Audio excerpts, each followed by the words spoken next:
by Councilman Halverson, and then we'll have a prayer by Councilwoman Petty. Please stand. Please stand and repeat after me. I pledge allegiance to the flag of the United States and to the republic for which it stands, one nation, under God, indivisible, Again, with the pledge of liberty and justice for all. Halverson, we'll have a prayer by Councilwoman Petty. Whoa. Our Father in heaven, we are so grateful we have for the opportunity to join together as a council and to discuss the needs of our city. We are so grateful for the safety and protection that we have, and ask that thou wilt bless all of our military and police, that they will be watched over and protected so they can continue to, that we can continue to enjoy our freedoms that we enjoy. We ask a blessing upon all of our national leaders, that they will make decisions that are in the best interest for the rest of our country, that we can uphold our Constitution. We ask a blessing that we will be able to have our economy strengthened, and that those that are in positions of caring for others will be protected, that we can have our life return to normal. We are so grateful for all that thou hast given us. Help us to have open hearts and open minds as we discuss the needs of our city. We say these things in the name of Jesus Christ. Amen. All right, thank you, Councilman Halverson and Councilwoman Petty. Appreciate that. We will begin with a coronavirus update, and I'll say what I know, and then if anyone else has anything to add to that, they're welcome to chime in.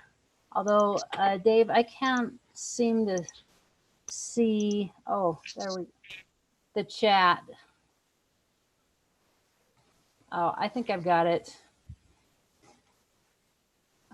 Okay, so I'll try to monitor that. So I met with Davis County Health on Monday, and the number of new cases per day in Davis County has been decreasing recently. They're hoping this is a trend indicating we have peaked and are declining, but it's too soon to confirm that. So we ask that you continue to watch and exercise caution. Just received something from Davis County Health a half an hour ago. And what they're asking is they're reinforcing the governor's request. He is asking to wear a cloth face covering that covers the nose and mouth in any place of public accommodation, including retail establishments and grocery stores, and whenever social distancing is not possible. This is meant to prevent people who may have the virus and don't know it from passing it to others. You can make these masks or wear them with common materials, even a bandana. They're not asking you to wear the N95 respirators or surgical masks. Also, they ask that children under the age of 2 do not wear a mask. We'll put this information on our website and social media so that you can have more information about that. The health order and the restrictions are in place until at least May 1st, and then we'll determine if some of those restrictions may be lifted or not. South Weber City, as of Monday, has 2 confirmed cases of COVID-19. So we're doing well here, and we ask you to please continue to practice social distancing and remain home as much as possible.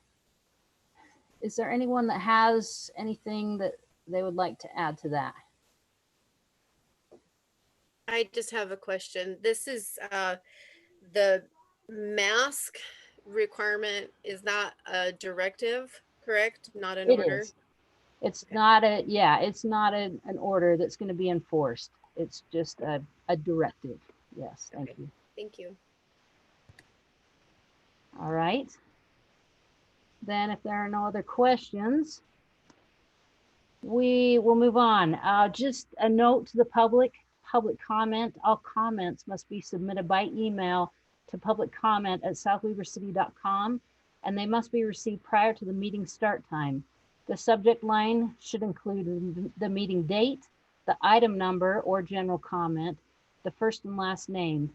And please note that comments without first and last name will not be included in public record. So we appreciate your compliance in that. All right, action items. Our first one will be approval of the consent agenda, which consists of the minutes of March 10th, City Council special meeting, the minutes of March 24th City Council meeting, and also to amend the minutes of January 28th, 2020, adding the public comments to those minutes, and the minutes of February 11th, 2020, also adding the public comment to those minutes. Are there comments or questions on the consent agenda? I just need to make an amendment to my comments on February 11th minutes. Okay. On the discussion pertaining to public comment and emails, it just needs to reflect that my comments, that emails intended for public comment must be included in the minutes. Okay. You got that, Michelle?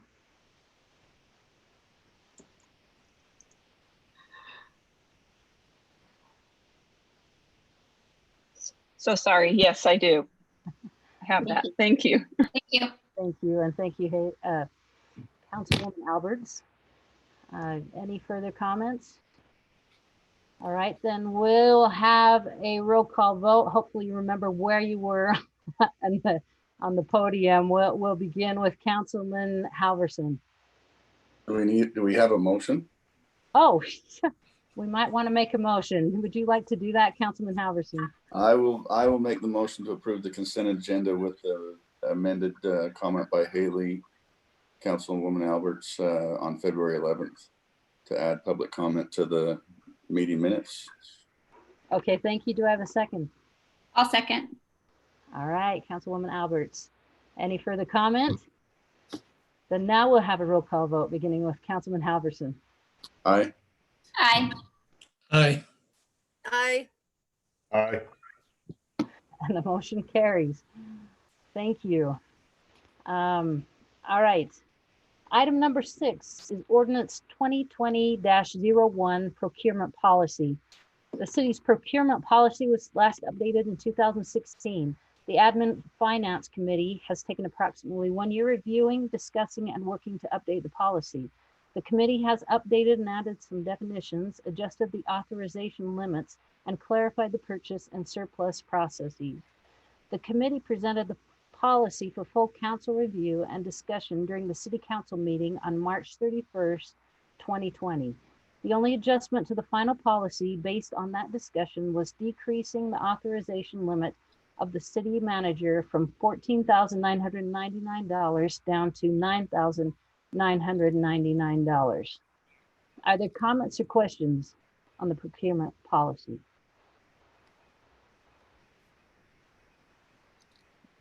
Okay, if there are none. Dave has a question. Oh, yes, Dave. Earlier today, some minor amendments were circulated by email. I'd like to show those because it's a little bit different than what originally went out in the packet. Please. Can everybody see the screen, the procurement policy? Yeah. Yes. The changes were very, very minor. They were just edits, nothing material in any way. There were grammatical changes, removing of a comma. There was a slight definition change for item X here, sealed bids. This statement was in the invitation for bids, and so we wanted to just clarify. So we added the same wording essentially that was in another location in another definition there under that sealed bids. There were also a couple of additional minor just edits that went into this final packet or this final version. Where was that exactly? It was in...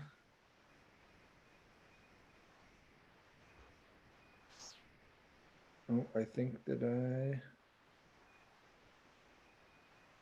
I wanted to make sure that we saw what they were, so everybody knew that there were just these minor edits.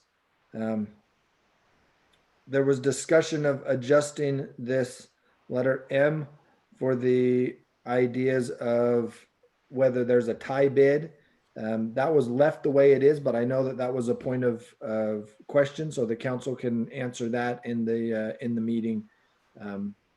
But those were the minor edits that were made different than what showed up in the council packet, was just those couple clarifications and grammatical edits. All right, thank you. Thank you, Dave. Any other comments? I have just one question, and maybe Wayne, you can help me out on this one, but we did have that question from a resident about using contracts with a single supplier.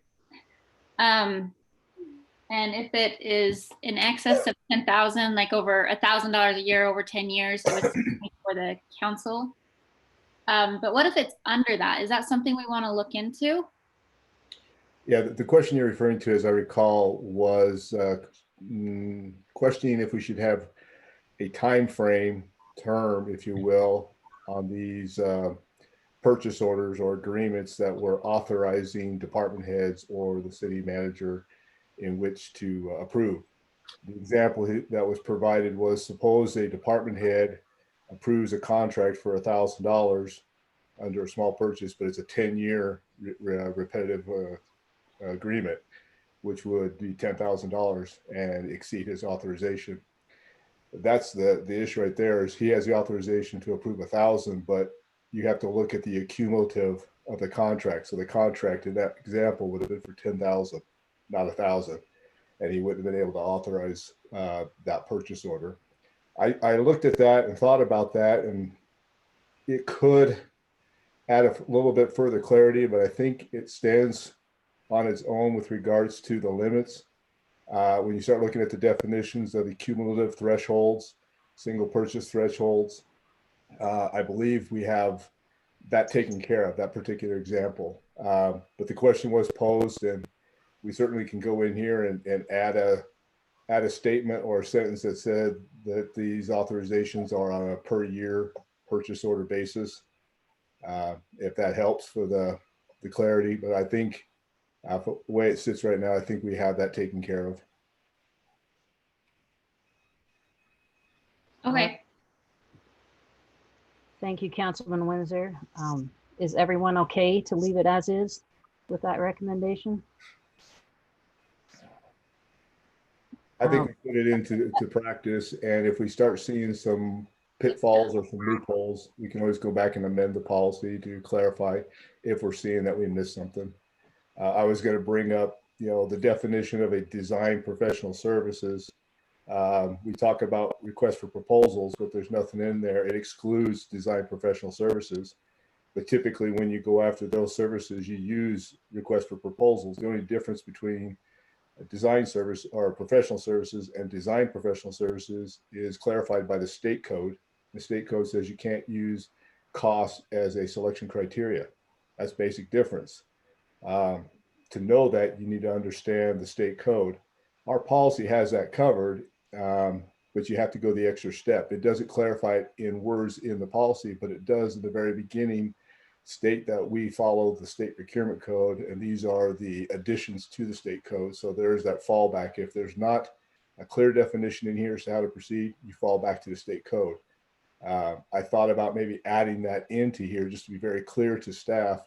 When it comes to design professional services, they can't use cost as one of the criteria when they use request for proposals. But I believe we're covered technically in the document, but that might be one of those put into practice. And if it's not spelled out clear enough, we need to go back and amend it and add that clarification. So again, I think it stands well as written. And I can answer any other questions you might have. Thank you, Councilman Windsor. It looks like Councilman Soderquist has a comment.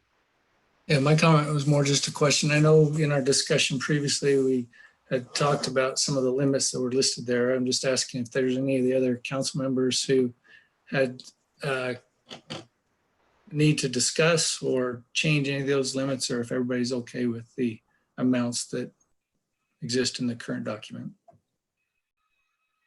I'm okay with what they have there, but if somebody wanted to consider revision, please bring it up.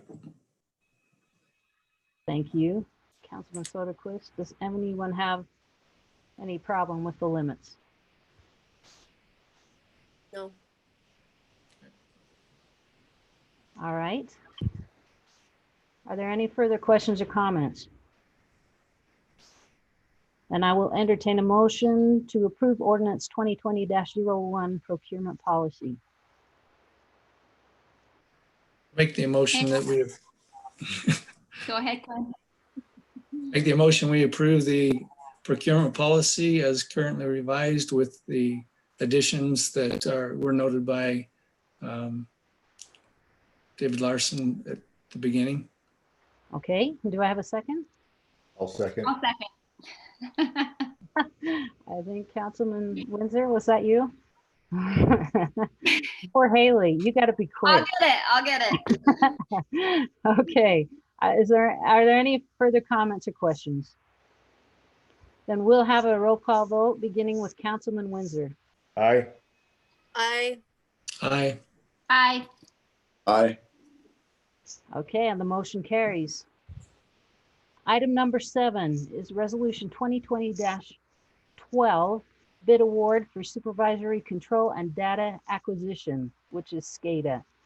South Weaver City publicly solicited for proposals for the 2020 SCADA project.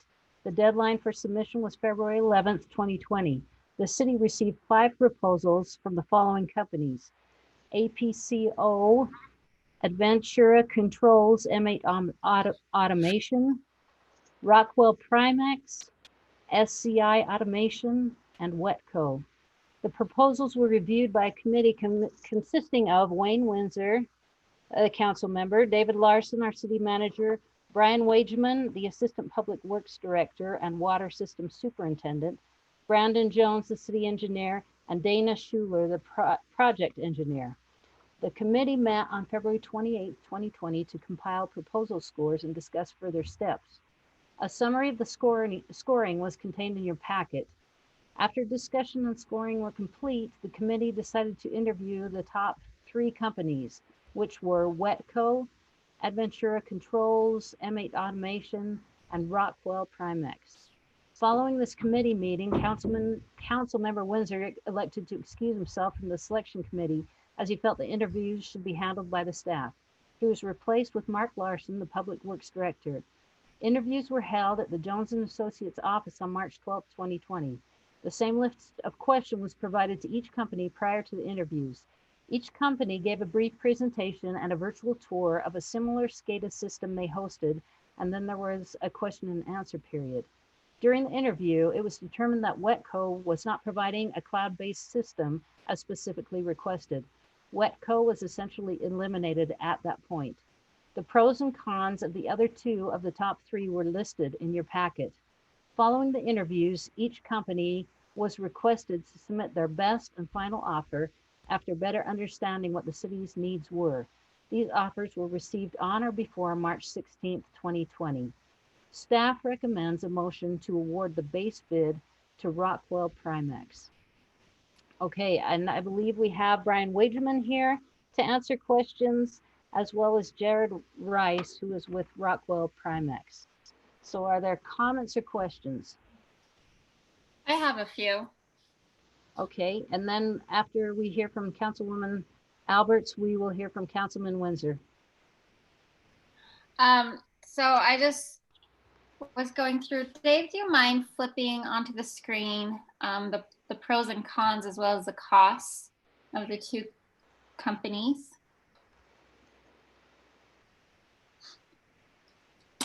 So Mac, just to make sure I understand, the budget for this is 200,000. Am I correct?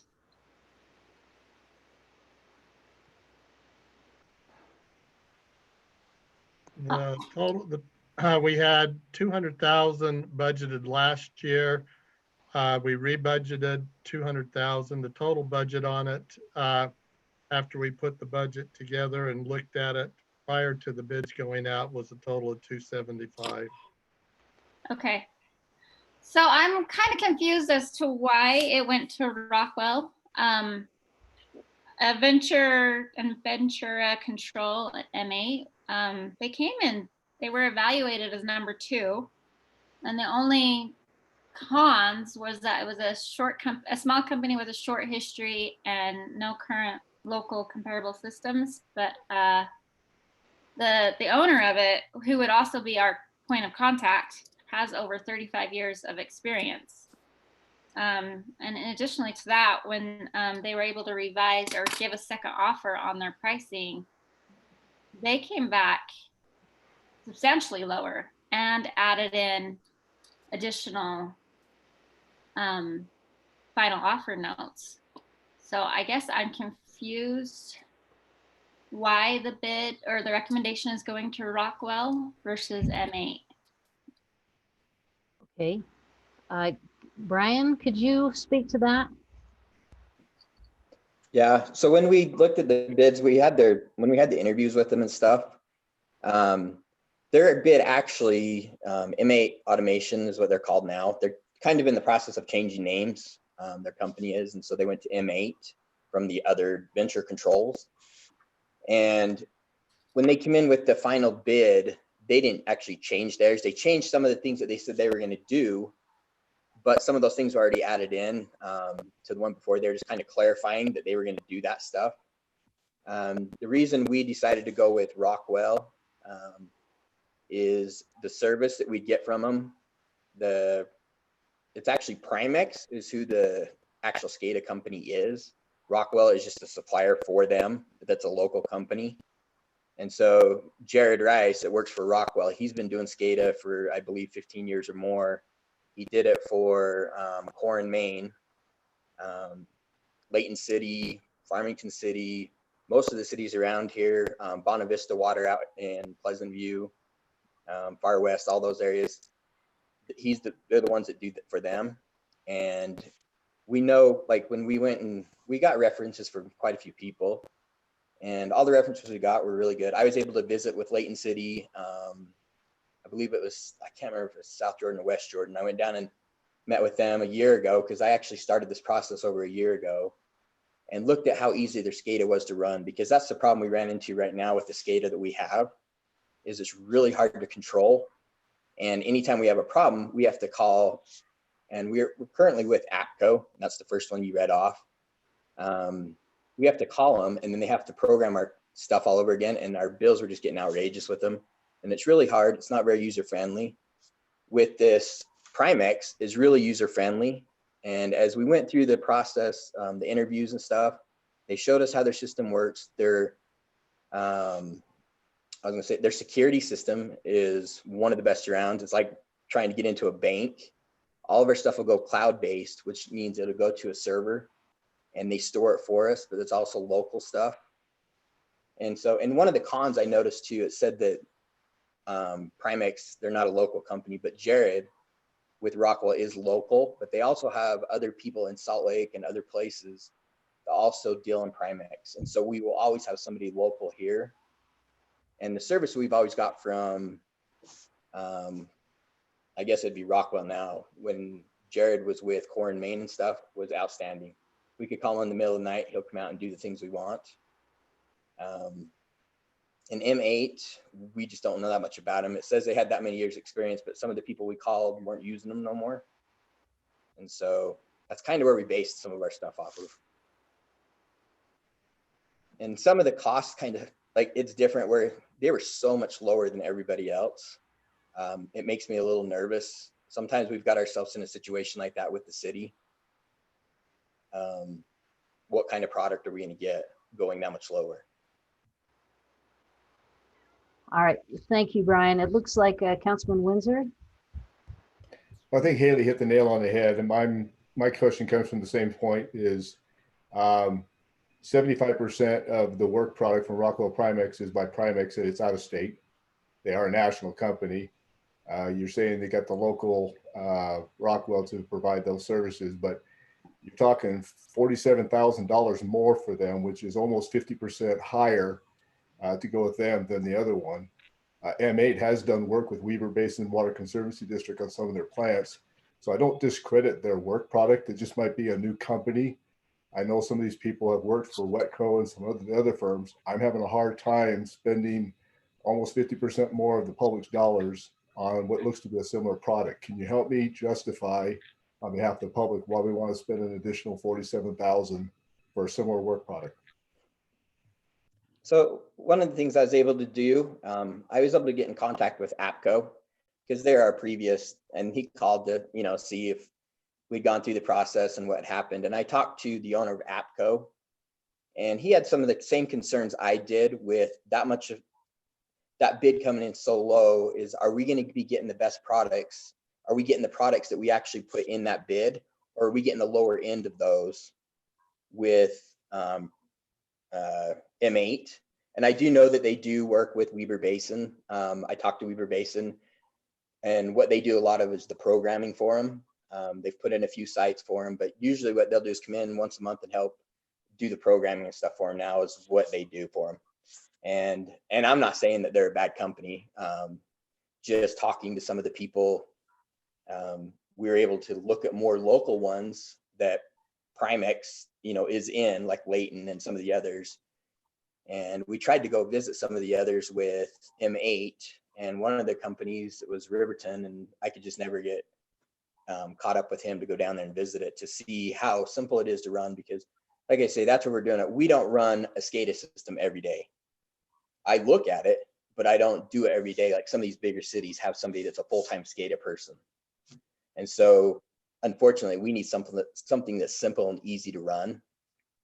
And so that's kind of why we based it on that. I understand there's a huge price difference. It just kind of makes me nervous. Are we going to get that? And it's not going to be what we really wanted. And are they going to add costs to get up to that point? Are we going to be at the same bid? Okay, thank you, Brian. It looks like Councilman Halverson, then Councilwoman Petty. I've got a few questions. What type, and just to start off, what type of system was Wetco proposing if they weren't proposing a cloud-based? I thought Wetco's system was still a web-based system, if not just a cloud-based. Brian, do you have an answer to that? I'm trying to remember back what they were. Yeah, they were proposing kind of what we're using right now. It just all goes through a local computer. Some of the questions I had about some of the stuff they were doing was some of it was security, because we're just local, and I mean, I understand we have security on our computers and stuff. They wanted to use instead of using like the radio, or not the radios, but I guess it would be the radios we have now. They wanted to go to cellular, and that's slower and doesn't give us as good of reads and stuff on the tanks. Okay. And So I think M8 we had to host the site, then is what you're saying. So okay. The other question I had for the Primex system, is that an open protocol like a BACnet system? And maybe Jared has to answer that question. I mean, I know there's other installers of Primex in Utah.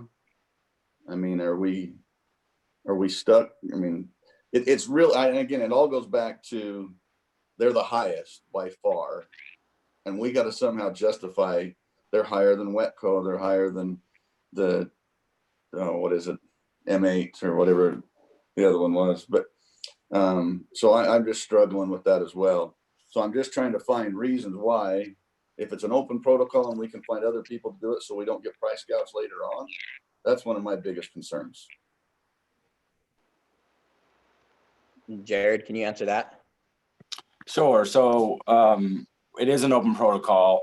We're using Modbus TCP for our communication. Yeah, so it's open, and if you wanted to or needed to add other equipment later that you didn't want to get from us, that is absolutely possible. Okay, so you're Modbus then, all right. Correct. Okay. Councilwoman Petty. Was that all, Councilman Halverson? You can keep going. Okay. Councilwoman Petty. Okay, so my question is, well, I first of all, I'm having a hard time justifying the cost also. This seems like, I mean, we're later on in our discussion, we're talking about purchasing a truck, and this covers the cost of the truck. by going with M8. Is that what it is? M8.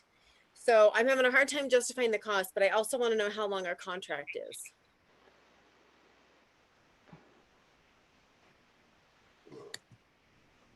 I don't know how long I don't know how that contract works. So I don't know if it's something we can just like in a few years, if we didn't like it, then we go back out for bid, kind of like we are with, I don't think we actually sign a contract for them for a certain amount of years.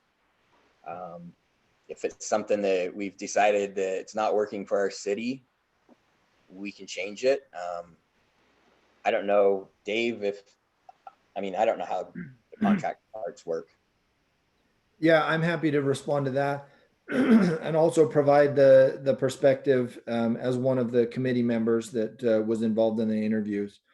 As far as the contract goes, in these types of a scenario, when it's a proposal rather than just a straight bid, we determine who we want to work with, who we want to award the bid to or the proposal to, whose proposal we like. And then at that point,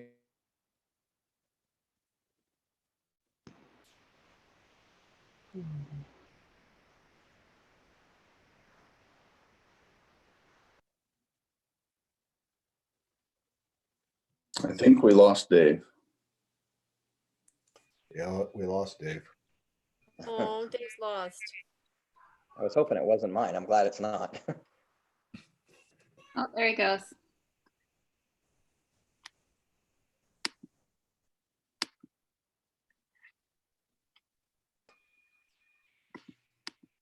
Mayor, we may have to come back to Dave. You're on mute. So sorry about that. Let's go with Councilman Soderquist, and then we'll see if we can get back to Dave. So one of the questions thanks. One of the questions they have, Matt, goes back to you. You said 275 was our budget, and in one area, I see their total 10-year cost base bids plus alternates at 277 above budget. Are we above budget or not if we go with Rockwell? I haven't seen the final costs. Usually, are you talking about maintenance and with the 10-year maintenance costs? We're looking at the initial purchase, one-time purchase costs as far as the budget goes. If we're talking adding the maintenance over multiple years, that's not considered part of this year's budget. I can maybe speak to that. Dana tried to include that 10-year cost because there are ongoing maintenance costs each year so that you could have some perspective. She just picked 10 years, but that way you'd have some perspective on what kind of a long-term cost looks like. So just to follow up then on that comparison chart, what are we comparing? Are we comparing just the base bids, or are we comparing alternates and other things? Well, we are comparing everything. Just all of the numbers are provided there with Rockwell. Based on the budget that we have, we would only be able to do the base bid. So not any of the alternates. So those would come later if needed. Yeah. Okay. All right, Councilwoman Petty. So I guess help me figure out why, if we were paying more for just a base bid and we can get the same product with all the alternates, how do we justify going with Rockwell? Because at this point, I feel like we should go with M8 after looking at what the committee, all of the questions, criteria that they put on here and their evaluation. To me, it seems like M8 makes sense, is the natural solution. Anybody have any thoughts on that? So let's go see if Dave is working now. Dave, are you there? yeah, I'm here. That's not embarrassing at all. to have your internet cut out and be completely shut out of the meeting right when you're speaking. I'm sorry about that. I just like to provide my perspective as a member of the committee that was in the interviews, because I took the same stance that the council seems to be describing here of start with the lowest bid, and that is the person that you would typically go with. And I'm not the only member of the committee that started with that as our initial point of discussion. Is you go with the lowest bid if it looks like the lowest bid can do what you're asking for. Ultimately, the committee got to the point where in some ways it was a split decision. And that's why the pros and cons were outlined between the two different options.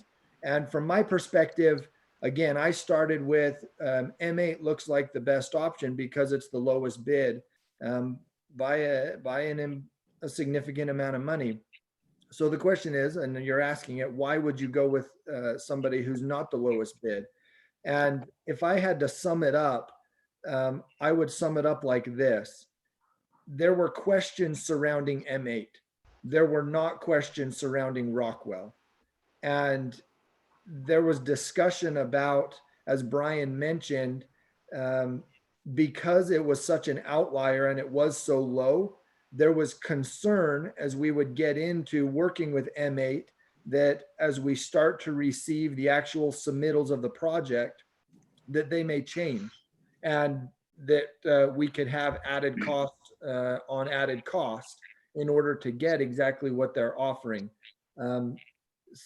The committee talked through the idea of, well, because they're the lowest bid and it appears as if they are able to, at least they are promising that they can do it, even though we're concerned and we have questions about that they should have the opportunity to do it. And that's not wrong thinking in any way, in my mind, that there is logic and reason to say you start with M8 as the low bid based on their promises to accomplish what they're saying they can accomplish. If we then start to get submittals and it looks like they're not going to be able to deliver their promise, then you would go to the next option, which would be Rockwell, based on the solution that we're asking for. The committee talked through, well, if there are questions and concerns that M8 can't deliver what they're promising, and it's not because of anything specific that they said in their bid or in their interview, it's just what we know about the company in general, which is a little bit hard to define. And I know that that's difficult. That's why I would summarize with, there were questions around M8. There were not as many questions, and there was a higher level of comfort with Rockwell. And that's why ultimately the committee is relying a little bit on Brian's perspective as the one who deals with SCADA each day, and put a little bit of weight into his opinion. And he was leaning to Rockwell and helped some of the others that were set on M8 as the low bid. And what's the reason you would shift off of low bid is that there were questions with them and their ability to deliver what they're promising. And that's why Rockwell ultimately was the one that was put forward as the option. So thank you for that explanation. I still have a hard time, if there's nothing that was said in their interview specifically giving you reason to question why they would do that, why are we questioning it? Do you understand what I'm saying? Is it like a gut feeling that people are saying they're not going to provide this, or how could they do this? I just don't understand how. I mean, like Wayne pointed, this is 50% more. This is significant. So I'm having a hard time going off of somebody's gut feeling or interpretation. This is the city's money. It's the public's money. And I'm having a hard time swallowing the extra 50, 60,000. Yeah. And I don't feel bad about the questions at all. They're absolutely the same questions that the committee had. So I would say this, when you interview for a job, you don't bring up some of the warts. So as far as the interview goes, they put their best foot forward. We know some additional information through, through research, through due diligence that makes us question the company, some of the history of the company. And, there's name changes, and this isn't the only name change. And there are kind of branding questions and reputation questions that, again, they're hard to nail down and say in the bid and in the interview, they didn't address that specifically. But there are some of those kind of outstanding questions that just makes us hesitate, that just makes us wonder. And seeing a bid that much lower than the others also makes you wonder if they can deliver on that. So again, starting with the base or the low bid, as typically you go with the low bid, I totally get the logic, and I don't question that. I don't feel any heartburn or concern about that. It's the right questioning.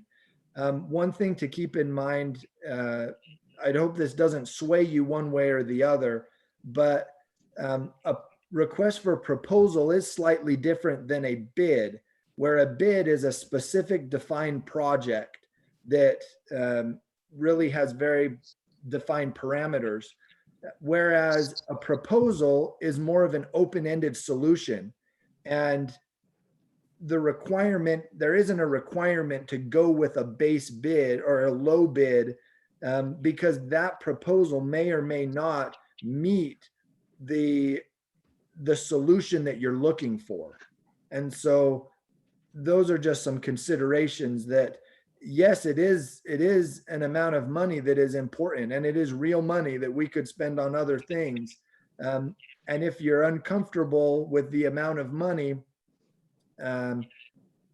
because let me say it this way, some of the committee members were comfortable spending more money to feel more secure in the proposal and in the solution that was being proposed because of some of those outstanding questions.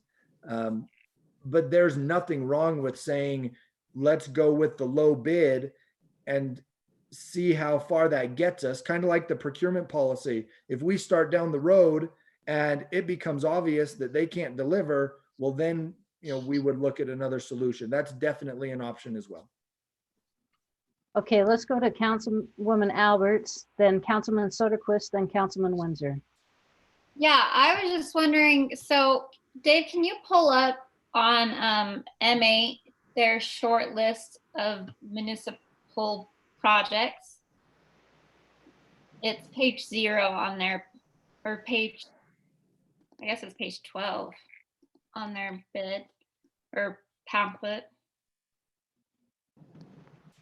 Because when I read through this, I hear the simplicity, but it looks like this company is also touting a lot of the simplicity. They have, I'm counting at least 12 municipalities that they offer citywide SCADA systems on. And I'm wondering, I know that Brian reached out to Riverton and wasn't able to talk to them, but were any of these other people reached out to that they do the citywide SCADA system on? I did talk to Riverton. I just wasn't able to go down there and look at their system. Riverton just barely changed to them. And so they're still fairly new with Riverton. Go back up, Dave. Oh, I missed it.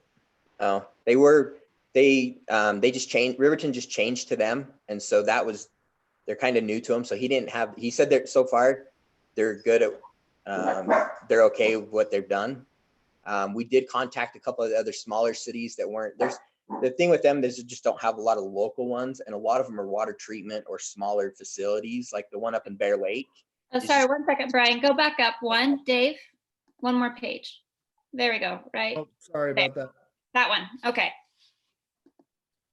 Go ahead, Brian.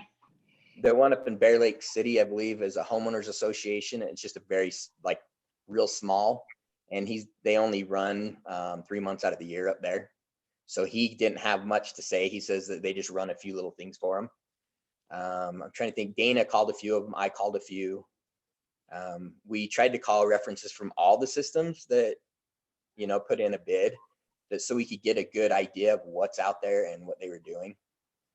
And so we did contact a few of the other cities that they have. And like I say, some of them deal with water treatment plants, with sewer facilities, things like that. So they weren't able to answer some of the water stuff. As a company, they didn't say too much. South Salt Lake was one of the ones that Dana called. South Salt Lake is actually changing. They're going away from M8. So they didn't really say too much. And so those are some of the we did call references. Okay, thank you. Thank you. Councilman Soderquist. Thank you. So my comment is just, I understand the concern and, the hesitation that can happen after an interview and other things like that. Just from a flip side point of view, if the M8 weren't on the table, you're under the budget. You're going with the system that has a reputable resume. And so from that standpoint, I can, support the decision that the city staff has come up with to go with them. Other than, the comments that have been brought up. If we have good enough reason to be worried and concerned about M8, then I'm all for paying a little extra to have something that's safe and secure. Thank you, Councilman Soderquist. Councilman Windsor. Oh, are you there, Councilman Windsor? Hey, this is Brian. I got one other thing. One of the things that kind of made us a little bit nervous too, and thing is they never actually came out and looked at our system. They gave us a bid without looking at the different things we have. They were the only company that didn't come out, M8. The rest of the companies did, and were able to get a truer sense of what we're running. And that's why APCO is actually who we use. They are actually $300 and something thousand because he knows what we have, and he knew he was way out of the price range and he couldn't compete. But with them not being there, they truly don't know what our system was other than what we put in the bid packet. So what I'm hearing staff and the committee, part of the interview committee say is they're trying to be respectful for another company, but what we're purchasing today is the hardware, the backbone to upgrading our SCADA system. We're going to a whole new system. The service is what's going to come over the next 10 years. And that's where you're going to see the truth in the pudding. What I heard indirectly is the one company is low now, but when you get into the contract and they start working it out, there's probably going to be a bunch of change orders and those numbers are probably going to grow closer together. And you may not see much of a difference. I know Alan Bradley. I'm not as familiar with Primex. It's hard to go against a staff recommendation. I don't think it's a gut feel. I think they did due diligence and they're raising some concern based upon references and reference checks enough that it's causing some doubt. And I think that's what I'm hearing from staff. Okay, thank you, Councilman Windsor. Councilwoman Petty.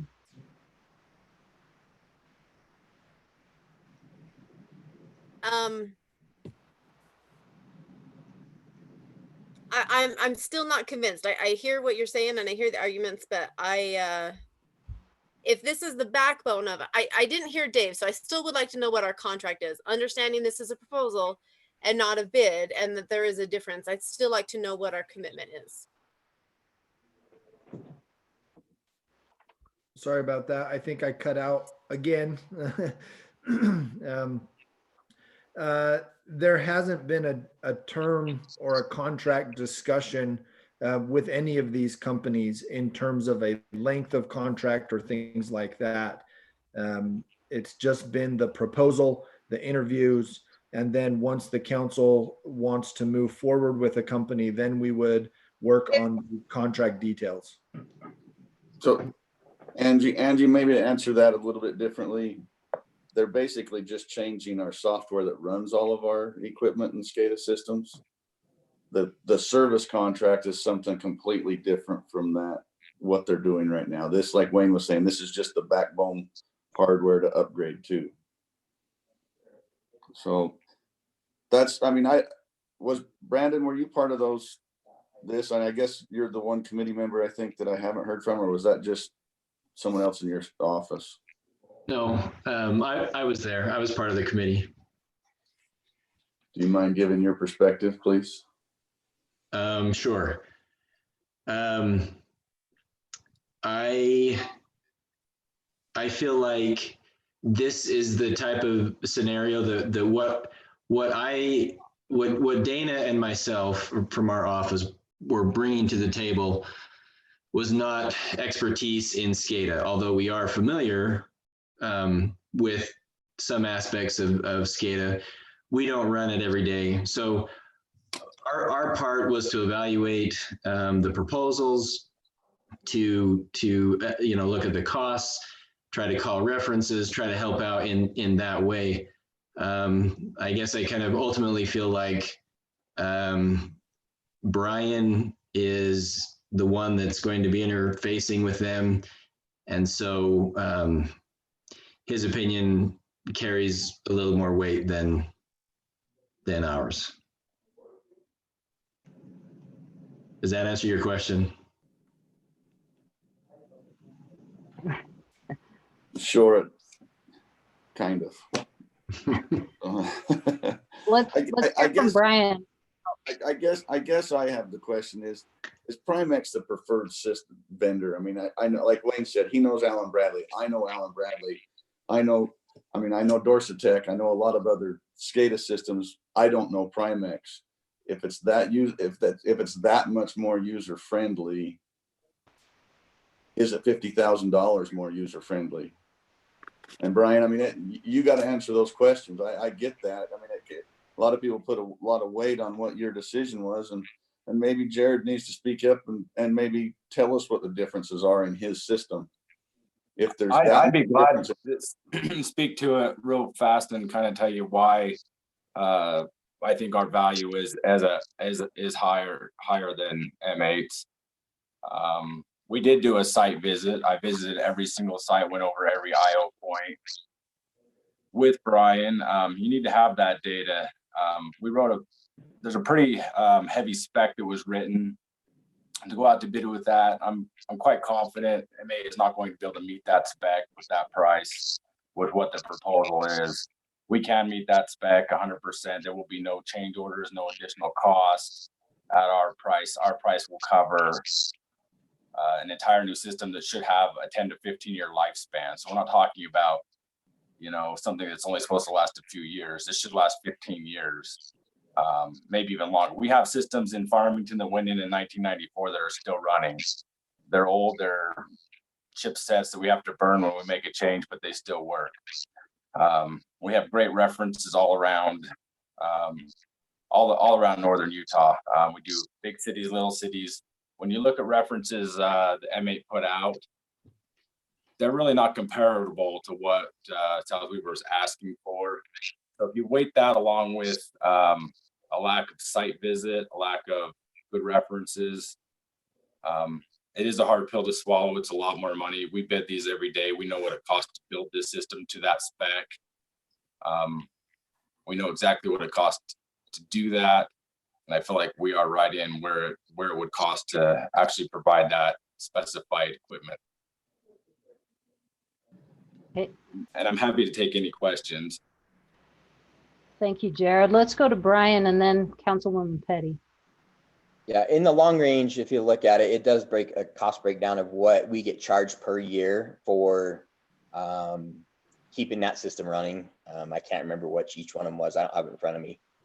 But there's a fee that we pay every year, but that includes so in 4 years, if we need to upgrade programming or something like that, that's going to be in that cost. We don't have to go out and buy all new radios, or well, the radios go out, we do, but any of the programming, we don't have to go out and redo all that. That's part of that cost. It'll cover that. Instead of spending $5,000, we're spending $2,000. And so in the long range, those fees, that's what those fees are every year, is for the service that we're going to get. And then in those kind of the programming and different things. So there is long range costs, but it's with every company. You've got to pay for different things. One of the other things we looked at with Primex and M8, Primex has one software that runs like their all their programming, their trying to think, I can't remember what they're all called. But when you get into M8, they had 3 different softwares that they're running, and we have to pay licenses for each one of those. With Primex, we're paying 1 license to get all 3 of those. And so that's one of the other costs that we looked at going down the road. Are we going to be paying 3 separate costs, you know, all the time for these? We'll have the normal costs that we're paying each year, but then we have 3 separate costs on top of that to run these systems. The data, to get the history and different things like that. There's a lot into the SCADA, and it's kind of hard to do it in a short term, like what SCADA is actually even for and what we're doing with it. It's basically controlling our whole water system. I can control it from home. I can see what our tanks are doing, different things like that. And that's why we just want to get the best system for the city that we can control, that we know is going to work. And in the long run, the costs are going to be down. Thank you, Brian. Are there other comments or questions? Yes, Dave. I just want to point out, if it isn't already obvious, that this is a tough one, and I think the council is wrestling with some difficult decisions. The committee wrestled with them as well, and ultimately put forward this recommendation, understanding that it's difficult and it's not as straightforward as some of the other bids or proposals that we've received in the past. And so in some ways it was a little bit of a split decision at the committee, and you know, we wish that every situation was, you know, consensus and an obvious choice, but there are some trade-offs here that ultimately the council just has to weigh and decide, and the staff will go with, you know, what the council feels is appropriate, understanding that it's not as straightforward sometimes as we wish it was. All right. Anyone else? Brian, you had your hand up. Wait, did you have another comment? No, it just stayed up. I don't know how I get it down. Okay. There, I think it's down now. Right? Oh, there goes my computer too. Okay. Okay. If there are no more comments or questions, then I will entertain a motion to approve resolution 2020-12 bid award for supervisory control and data acquisition to Primex. Do I have a motion?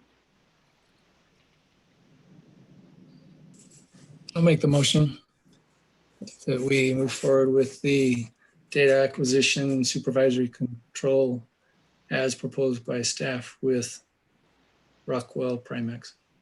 Hey, thank you, Councilman Soderquist. Do I have a second? I'll second. Councilman Windsor seconds. Is there any further comments or questions? Okay, then we will have a roll call vote beginning with Councilman Halverson.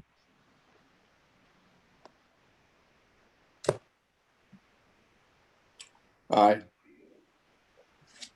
Respectfully, no. Aye. Nay.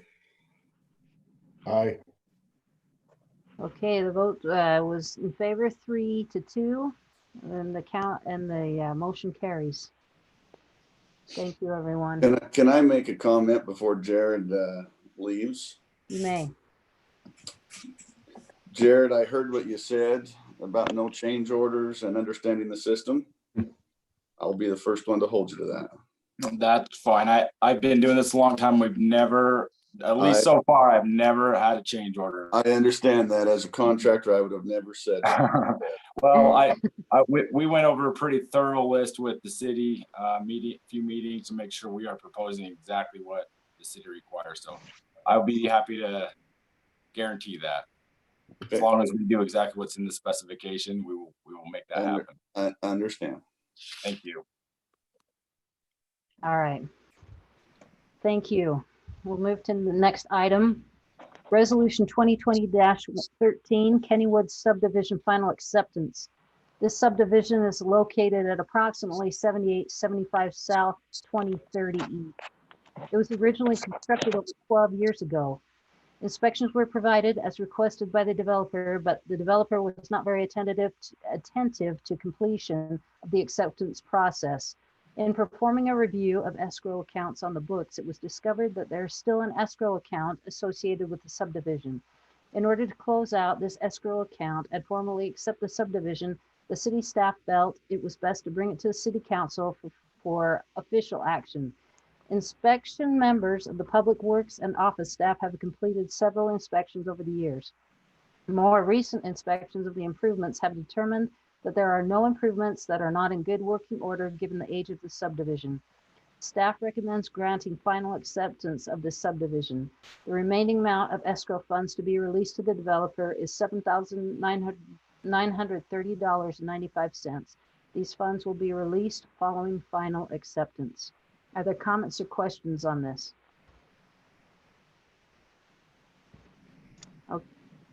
Okay, hearing none. Oh, Do I- Angie I has have some. one. Angie, If we don't accept this, what happens to this escrow money? Dave? I think Brandon can probably answer that a little bit better than I can.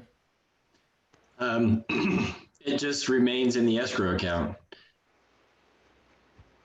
And we just hang on to it in this escrow forever, right? Perpetuity. Right, yes. The ordinance, our code requires the developer to request final acceptance. So we don't run around chasing them. However, this one has been on the books for so long that we just, as the mayor stated already, we just felt it was just time to clean up the books and get it taken care of. There is 6,000, let's see, it is $6,039.80 that should be released to the city for chip and seal. So we need to get that released to the city. And I guess we feel as staff, there's really no reason not to release the rest of it back to the developer at this point, 12 years later. You know, and that goes to the purpose of the escrow, where a developer will escrow, and then that's essentially a guarantee that they'll do their work right in the creation of the subdivision. And if they don't, and they don't fix it or repair it and get it into the order it should be, the condition it should be, then the city is able to use that escrow money to get it into the condition it should have been. But when a developer has completed their work and it has been, you know, the length of time that it has, then the purpose of that escrow money has been served. Okay, so as long as they've done their final punch list and everything's okay, I totally hear what you're saying. I'm okay with that. So am I to assume that we have not done the chip and seal that we typically do a year after the development? We actually have done it. It was in looking through and reviewing some of these outstanding escrow accounts that it was discovered that had not been released to the city. Okay. All right. Any other comments or questions? Then do I have a motion to approve resolution 2020-13, Kennywood subdivision final acceptance?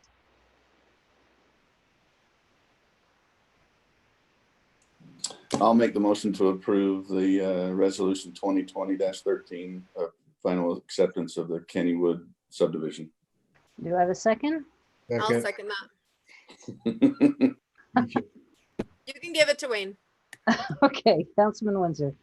Shoplift. Is there any further comment? Then we will have a roll call vote, beginning with Councilman Windsor. Aye. Aye. Aye. Aye. Aye. And the motion carries. Thank you. Item number 9 is resolution 2020-14, Old Maple Farm subdivision phases 1 and 2 final acceptance. Inspection members of the Public Works staff and office staff have completed an inspection of the improvements in the Old Maple Farm subdivisions phases 1 and 2, including all items on the final punch list, and have found them to be completed satisfactorily to meet the minimum requirements of South Weaver City standards in accordance with engineering and/or subdivision plans submitted and previously approved. Staff recommends granting final acceptance of the subdivision. All remaining escrow funds can be released following final acceptance. Are there comments or questions on this? I have a question. Okay. I don't know if Mac has this answer or Brandon or who, but how much is left for phase 3 of this subdivision in escrow? Do we know? Remaining in escrow.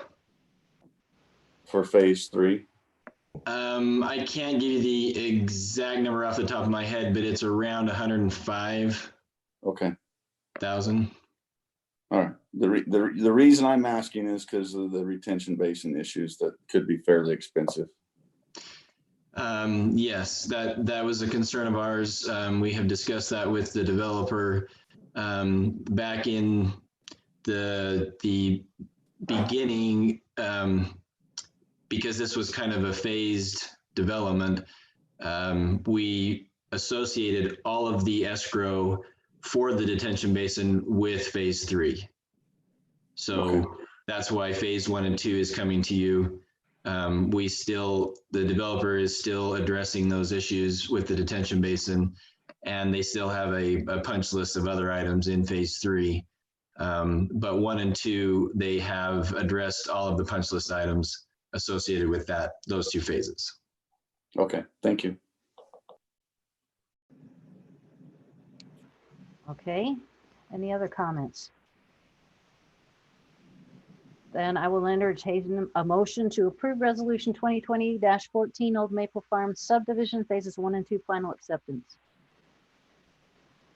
Mayor, I make a motion to approve resolution 2020-14 Old Maple Farm subdivision phases 1 and 2 final acceptance. I'll second that. Okay, wow, that was fast. Okay, all right. Any further comment? And we'll have a roll call vote beginning with Councilman Halverson. Aye. Aye. I Aye. Okay, I think that was Thumbs up. everyone. All right, and the motion carries. Thank you. Okay, item number 10, Public Works truck purchase. Public Works needs an additional vehicle and the city budgeted $35,000 to purchase a truck. In anticipation of the park season, Public Works is ready to purchase the truck. The purchase price of the vehicle selected off state contract is $32,778. The city is currently preparing for a slowdown in the economy due to COVID-19 response measures, but staff feels there is still a need to purchase the vehicle at this time. For efficient service delivery in the various Public Works divisions due to delivery needs and staff size, the plan has been to have each employee in a separate vehicle. Currently, 2 parks employees are sharing a vehicle. This planned purchase was originally intended to alleviate that situation. Although this purchase was planned long before social distancing was required, the truck would better protect our employees in this regard. Are there comments or questions? It looks like Councilman Windsor. Yeah, my question is, understanding state contract for vehicles, they list a bunch of vendors for the different makes and models. I only see one quote here. Did staff go out and get any other quotes from Chevrolet? I'm assuming that was your vendor of choice with Chevrolet, or make of choice with Chevrolet. Did you get other quotes, or did you just go to this one on the list? Dave, you want to respond to that? Mac may have a better idea than I do on that, but I don't believe so. I wasn't involved. Mark Larson was in charge of going out and acquiring everything. And I'm not sure how many different state bids he went and looked at. I questioned him saying, did you go out? Did you look at the state bids? Once you knew what kind of truck you did, and he was told, yes, we went out and got a state bid. But yeah, I agree with you. When we go to state bids, certain items, there's just one or two people who have it on the state bid. Some of them, there's multiple people who are on the have state contracts for a piece of equipment. To my knowledge, in the past, we haven't gone to multiple state contracts.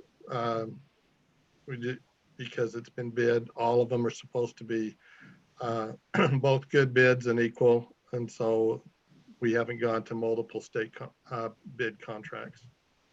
So that's a problem, because for using state contract for vehicle purchase, the way the state contract reads, you're supposed to put a spec list, or if you will, a proposal to all those on that list, and then they are to respond back, and you then compare the quotes and go with the one that best meets the spec list. You don't just pick one on the list thinking they're all the same, because they're not. I'm not comfortable moving forward with just one bid. I think we need to go back and get other state contract vendors to respond, so we know that we're getting the best price for this vehicle. That's fair. Okay, Councilwoman Alberts. Yeah, I was just wondering if you could, Dave or Mac, kind of elaborate on state contracts for those who are questioning why we're getting a brand new truck versus getting a used one. If you could kind of go into why that decision is made. Dave, do you want to take that one, or do you want me to? Go for it. The state contracts are only for new vehicles.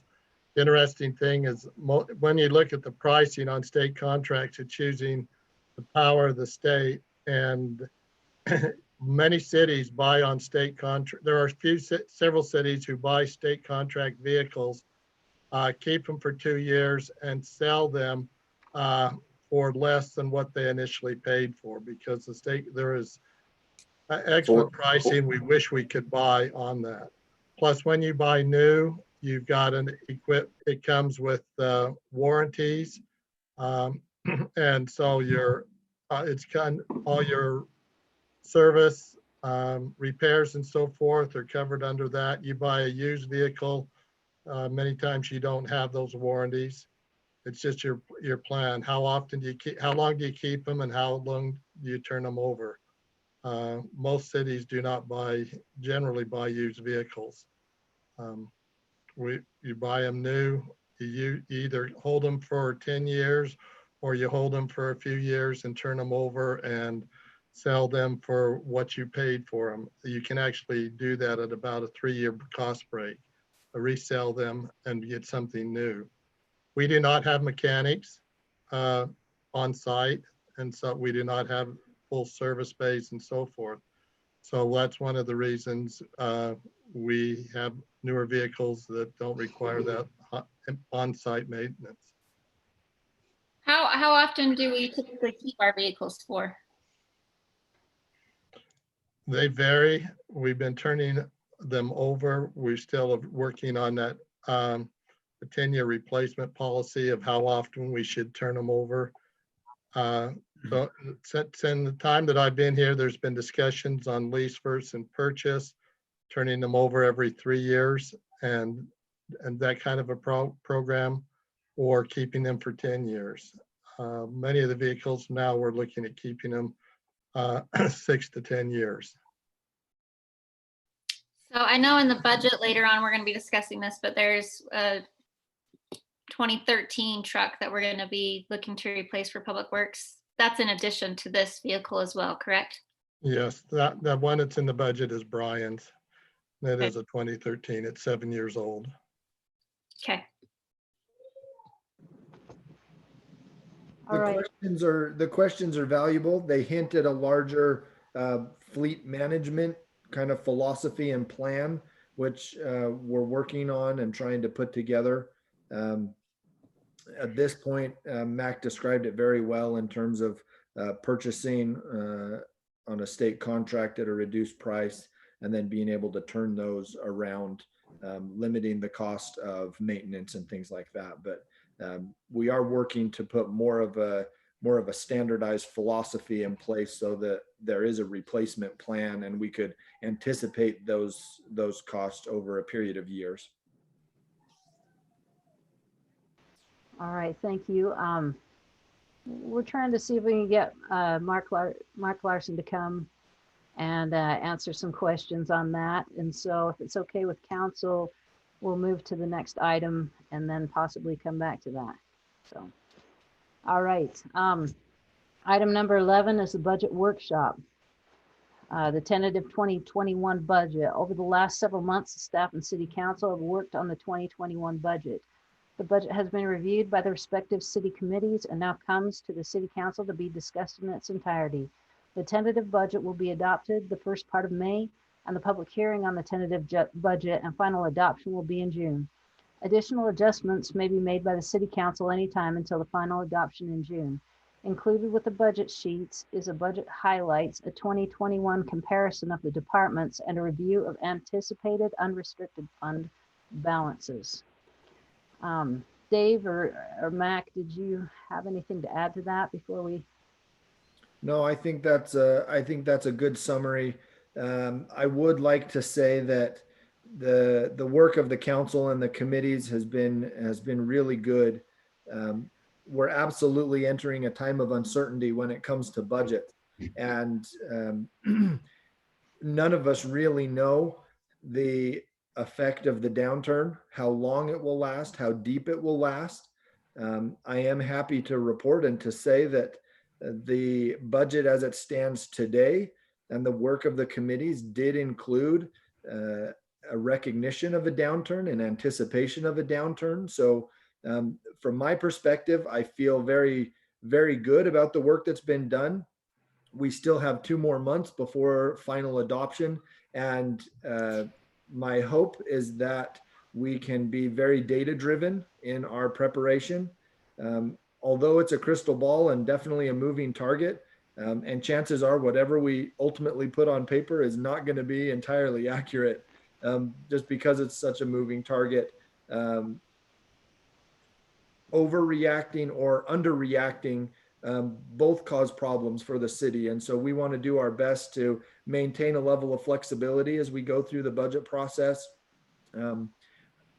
Whatever happens, I feel very comfortable that we are in a position where we have tools to react and to respond.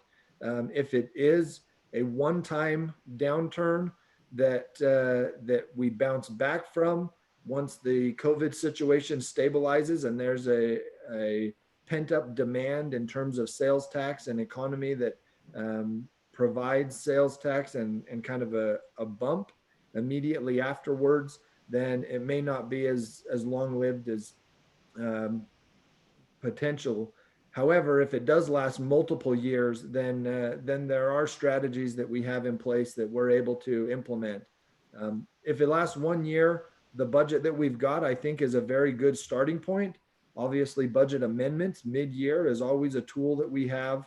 If it's longer in a deeper recession than anticipated, we have reserves in place to be able to take care of things. If we need to do a short-term fix, if we have long-term requirements for anticipating a downturn, or if we're in a long-term downturn, then there are tools and strategies that we can implement as well. I guess what I'm saying is that I feel the budget has been looked at from a good lens to this point. Although there's a moving target, we want to continue to look and analyze and make sure that we have the most up-to-date and accurate information by the time that we adopt the final budget. All right, thank you, Dave. Are there comments or questions on the budget thus far? I have a couple of questions. Nobody else does. Sure.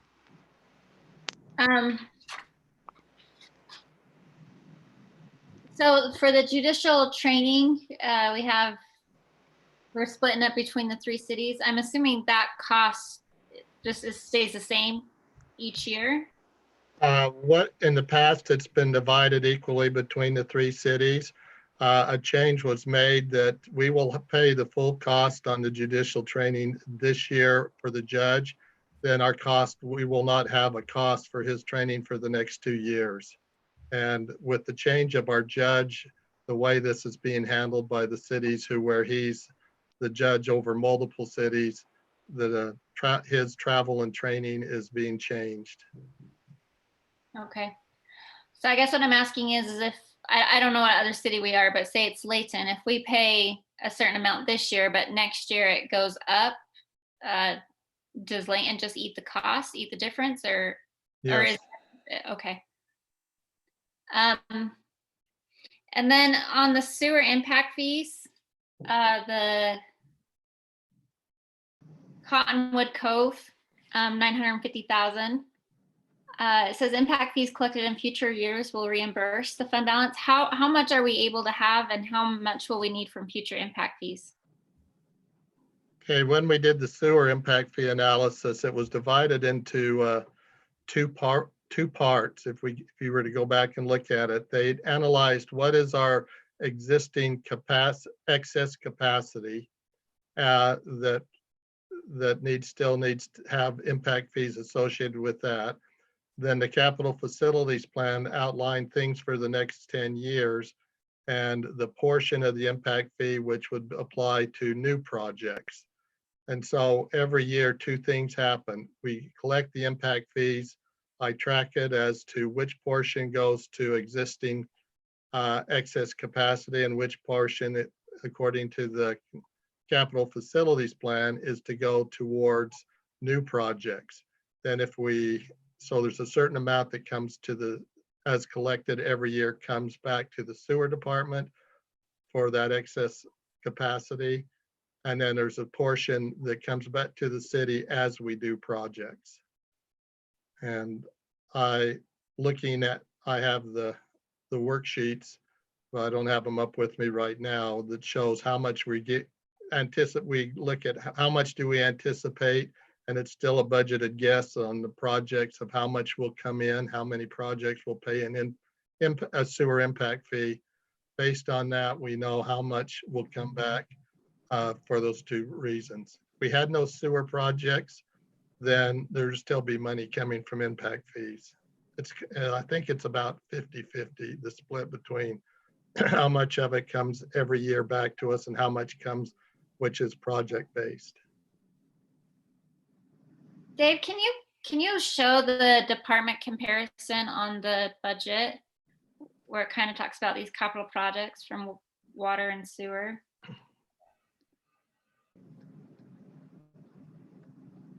Is that the page you meant?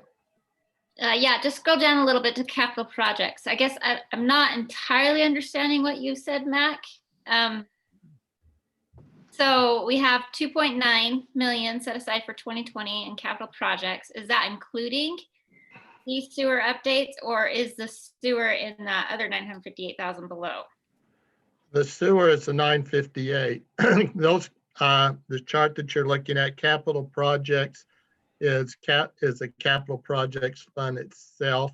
There was, and the big one here that you're looking at, because you have to look at last year, is where the 2.9 is. That is South Bench Drive Phase 1 was where the 2.9, that is being completed. And so there's different project there for this coming year. Okay.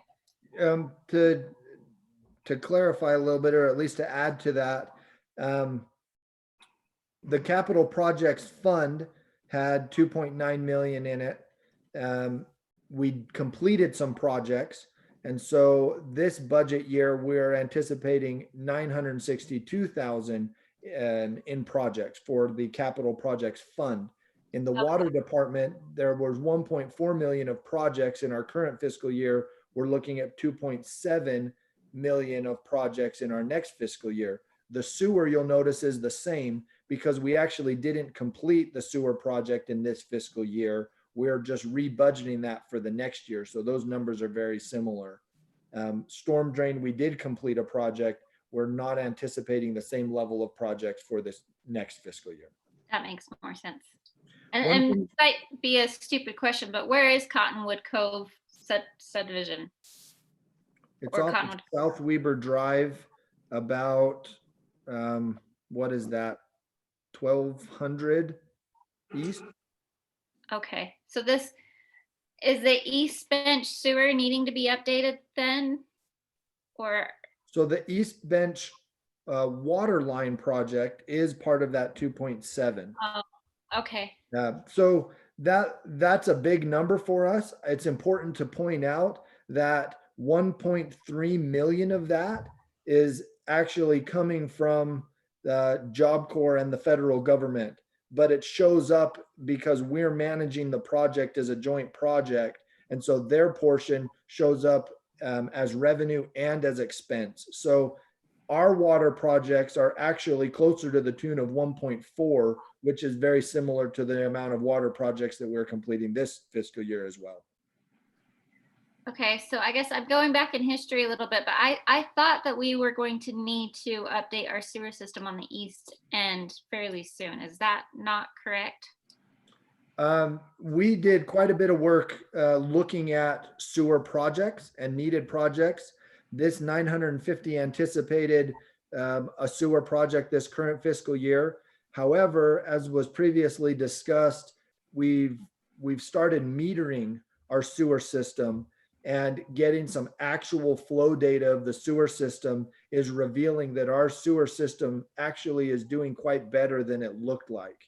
And so once the general plan is completed, we'll be able to revisit our capital facilities plan as it relates to the sewer, because the sewer system is very dependent on the capital facility, or sorry, on the general plan. And so once the general plan is done, we can revisit our capital facilities plan within the sewer with the additional data that we have as far as our actual flows, and we'll have a much cleaner and much better understanding of our sewer capacity and its needs. So that will change what we need to do in terms of projects throughout the whole system. And going back to your impact fee question, if you were to jump all the way back into the budget to the actual sewer department, you'll see that though there's that large expenditure budgeted here of 962,000 or 950,000, we're only budgeting 237,500 coming from impact fees. This is one of those type of projects where it's needed now. We can't wait for all the impact fees to come in. And so future impact fees will reimburse the sewer department on this project. The project is partially being paid by impact fees today, or when it's completed, and partially by the fund balance. But we will continue to move impact fees in until the full 950 has been repaid from impact fees over future years. Okay, Another way to say that is we're pre-spending impact fees. yeah, I was just wondering how many years it's gonna be to reimburse those accounts, if we have an idea of that.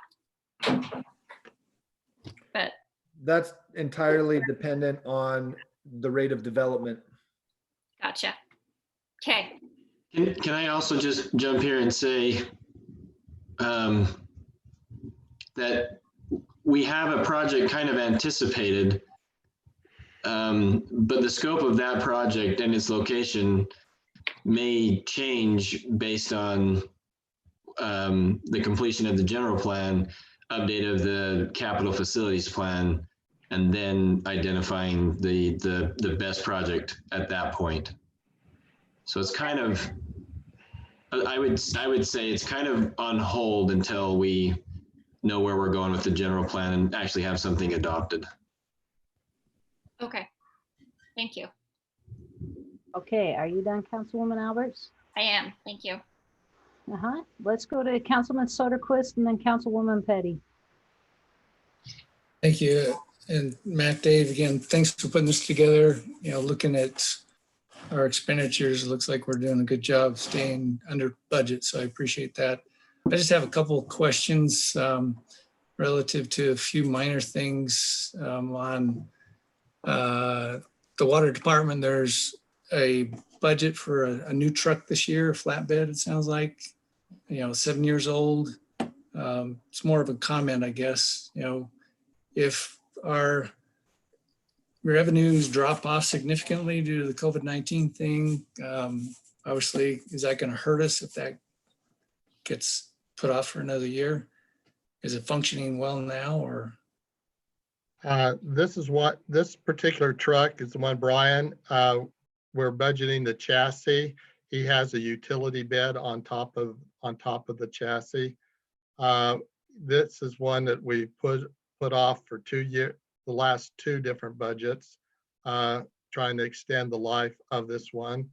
When we're talking about COVID and our decrease, COVID-19 and the downturn will affect the general fund more than the enterprise funds. I'm really not sure how the COVID will affect people's water use going down. We're not changing the rates, but the effect might be people might be a little bit later paying their bills, but people will still be using water and paying their bills. So we're not really anticipating any major effect in any of the utility funds right now, because they are they're major essential services we supply. And there is no, those things that are variable, like especially like sales tax, none of that money goes into water, sewer, sanitation, or storm drain. Okay, that's in the contained budget. It's in and out, pass through kind of, right? Yeah, these function as their own business, and certain businesses right now, as Dave and I have been talking to other cities, are severely impacted and others are not. The most critical ones are leisure and entertainment, and basic utilities are not seeing much impact. Okay, just a couple of quick questions. We talked about this previously in our committee meeting, 10-42-280, the judge's cell phone. You know, it seems like we're paying the full thing, but we only have him 1/10 of the time. Did we follow up to see if every city's paying him the same cell phone thing, or we're subsidizing every other city for his cell phone? If we haven't, please follow up on that. We'll look into that. I haven't heard, Mac. I don't know if you've heard, but we can absolutely find out what those details are. And Lisa follows that more closely than I do, and so I'll have her verify that, and we'll make sure that we're not double or triple paying him on the cell phone. Okay, and then just final question, 10-35-100, we have a category of revenue called fines. That seems to be pretty standard, around $85,000. What fines come in every year at $85,000? That's the court fines. That's the revenue specifically that the city share of the court revenues that come in. Actually, it's really the only revenue the city gets for every ticket that's issued and everything that goes through our court system. The state determines what those charges are according to the different type of charge. And if they're found guilty and they pay for it, a portion goes to the state, back to the state, into the court system, and a portion stays with the city. And so that is our court revenue. It just seems odd that it's pretty consistent, about 85,000 every year. It does. It stays fairly consistent. It did go down once, one time. The council recognized that, talked to the sheriff's office, and the revenue started to go back up. And so it stays fairly consistent. The number of cases, though, this year have significantly gone up. And most of in our court prior to COVID-19 shutdown was very busy. And there was one establishment in the city that was contributing heavily to our court cases. But we do stay fairly level. That would be one of the data points that we want to follow over the next couple of months, knowing that the court has significantly altered the amount of cases it's taking in now. That would most likely affect our current budget, maybe more than it would next year's budget. because we anticipate once we come out of the COVID situation that there would be kind of a rebound to those numbers. So that's one of those things that we want to follow closely and look at the economics of it. And we're part of some economics data that we will track very closely over the next little bit as we prepare budgets and especially try to project revenue. You know, it's important to point out that the courts have not forgiven people of their fines. They are still responsible for the tickets that have been issued because the court isn't open. They're just not, their cases have not been heard, but they will eventually be heard, and our court will be very busy getting caught up on all the different citations that have been issued and are just on hold right now until they can again meet with the judge and have these things resolved. Those are the ones where the people contest it. We're still getting revenues from those who just pay their tickets because they realize, yes, they were at fault and they're not going to contest what happened. Thank you very much. Councilman Soderquist, is that it? Yeah, that's all I had. Thank you. Okay, thank you. Councilwoman Petty.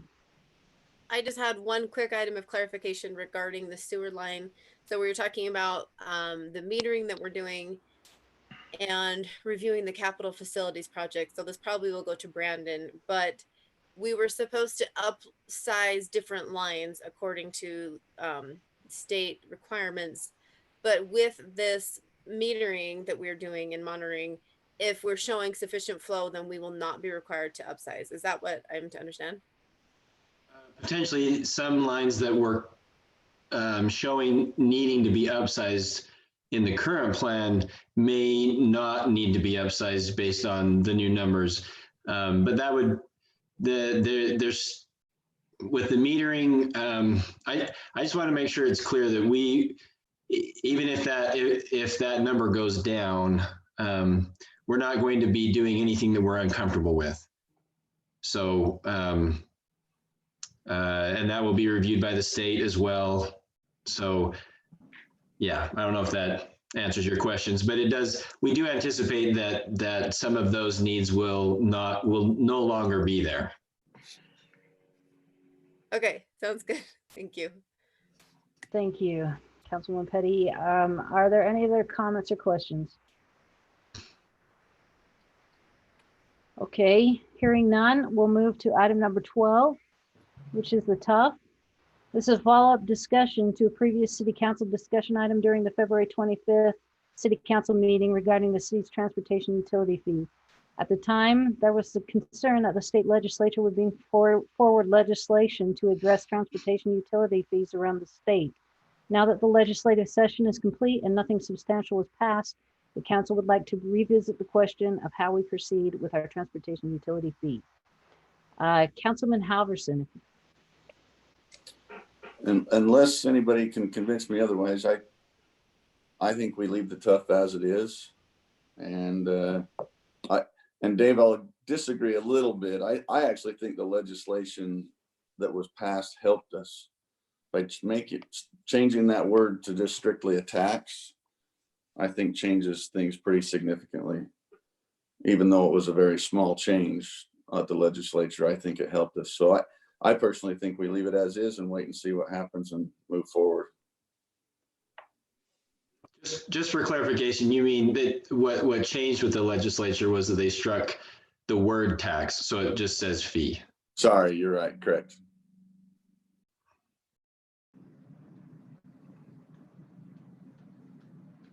I agree with Blair. Me too. I do as well. We may have just lost the mayor, and I'm going to speak up because I'm the one who's been lost the last 2 times. So there she is. But she's muted. Sorry about that. They just totally kicked me out. I think we lost her again. Okay, are there other comments? Sorry, I don't have that pulled up. I don't see any hands raised. So I feel the same way as Councilman Halverson. I think we should just continue as we have done until we hear further comment from the legislature. Does anyone else have differing opinions? Okay, I don't see any. So if we're okay to move on to the next item, we will move to new business.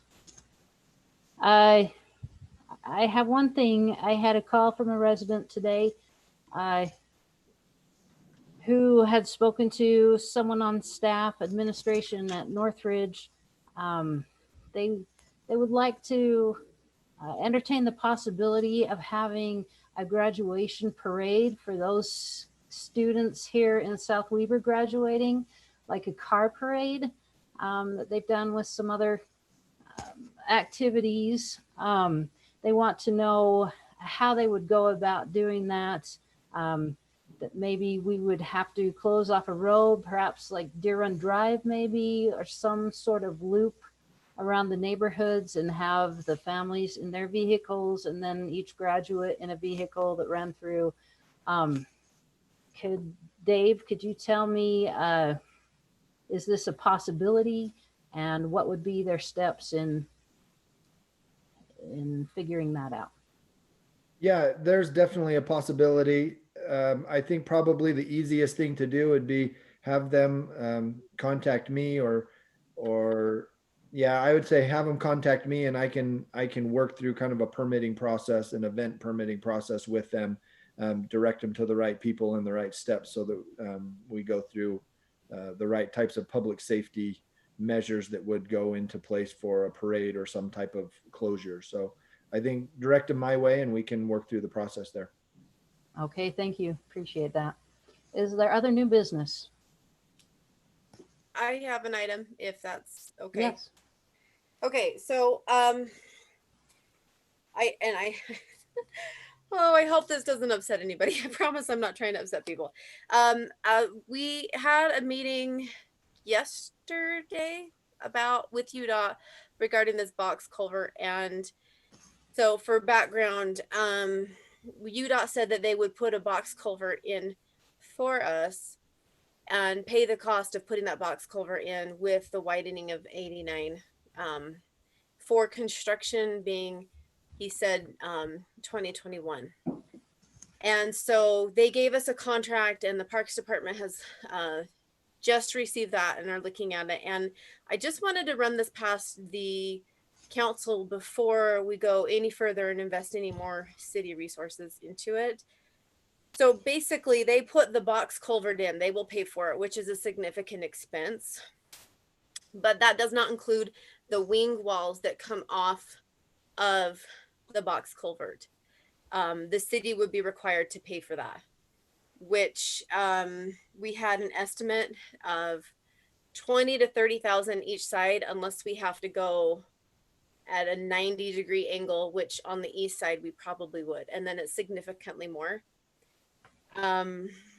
We don't really have easements secured yet for the end of the trail. So all this is to connect the trail. Let me clarify that. All this is to connect the trail from the Weber River under 89 to the mouth of the canyon, which we have a grant for for that design, but not for completion. They will run conduit in the box culvert, but it is the city's responsibility to pay for electricity to get to it. It will be maintained by the city, landscaping by the city. The city will bear the cost of the trail and the parking lot. They will block off the east end of the box culvert until we decide to use it. And I don't know if we will bear the cost of having to, they said they would block it off with like rocks and dirt. And I don't know if we'd have to bear that cost to remove that. So here is my question for the council before we pursue this. Understanding that this is a significant piece of connecting these trails, if you looked at our park budget, it's $299,000 for next year. And we already know that a parking lot alone is going to cost us 400,000. And if we sign this contract, my fear is that we're committing ourselves to all of this expense without really knowing how we're going to pay for it. And there will be grants available for us to do the trail, to construct the trail. But we don't know for, absolute certainty if we would receive those. But just for the city to run the electricity, to maintain it, and there's different things in the contract that can be discussed with the maintaining of the city and what that means. But the wing walls are extremely expensive, and this would eat up all of our parks budget. We don't have a trails budget. So I'm not trying to be a naysayer, but I am saying that it's fantastic that they're putting this box culvert in, but I really hate to commit the city for so much money where we don't know where that's going to come from. So I would love to have other council members view on this, because it seems like awesome until I add up everything that the city's on the hook for. So anybody have any thoughts on that?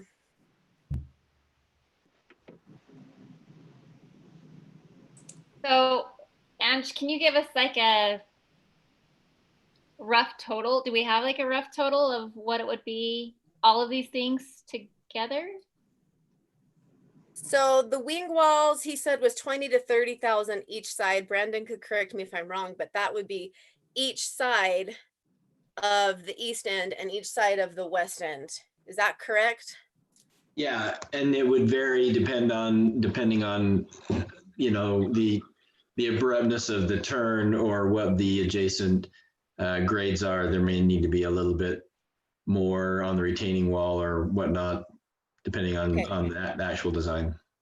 So the wing walls themselves would be 80 to 120,000. I don't feel like that would be something that would be a grant item.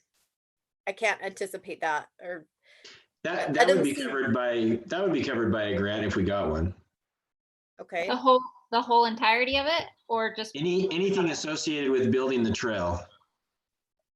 Okay, so that would be 80 to 120,000, plus going the 90 degrees, which I'm certain we would have to do on the east side, would increase that significantly. But I don't know what that significant amount would be. The electricity to be run by the city, this is coming basically between the two pits. It's right by the river. So there's not, that seems like that would be pricey. I have no idea what to guess what that total dollar amount would be to run the electricity. The cost to the parking lot, because we would really need a parking lot at the to complete the trail, right?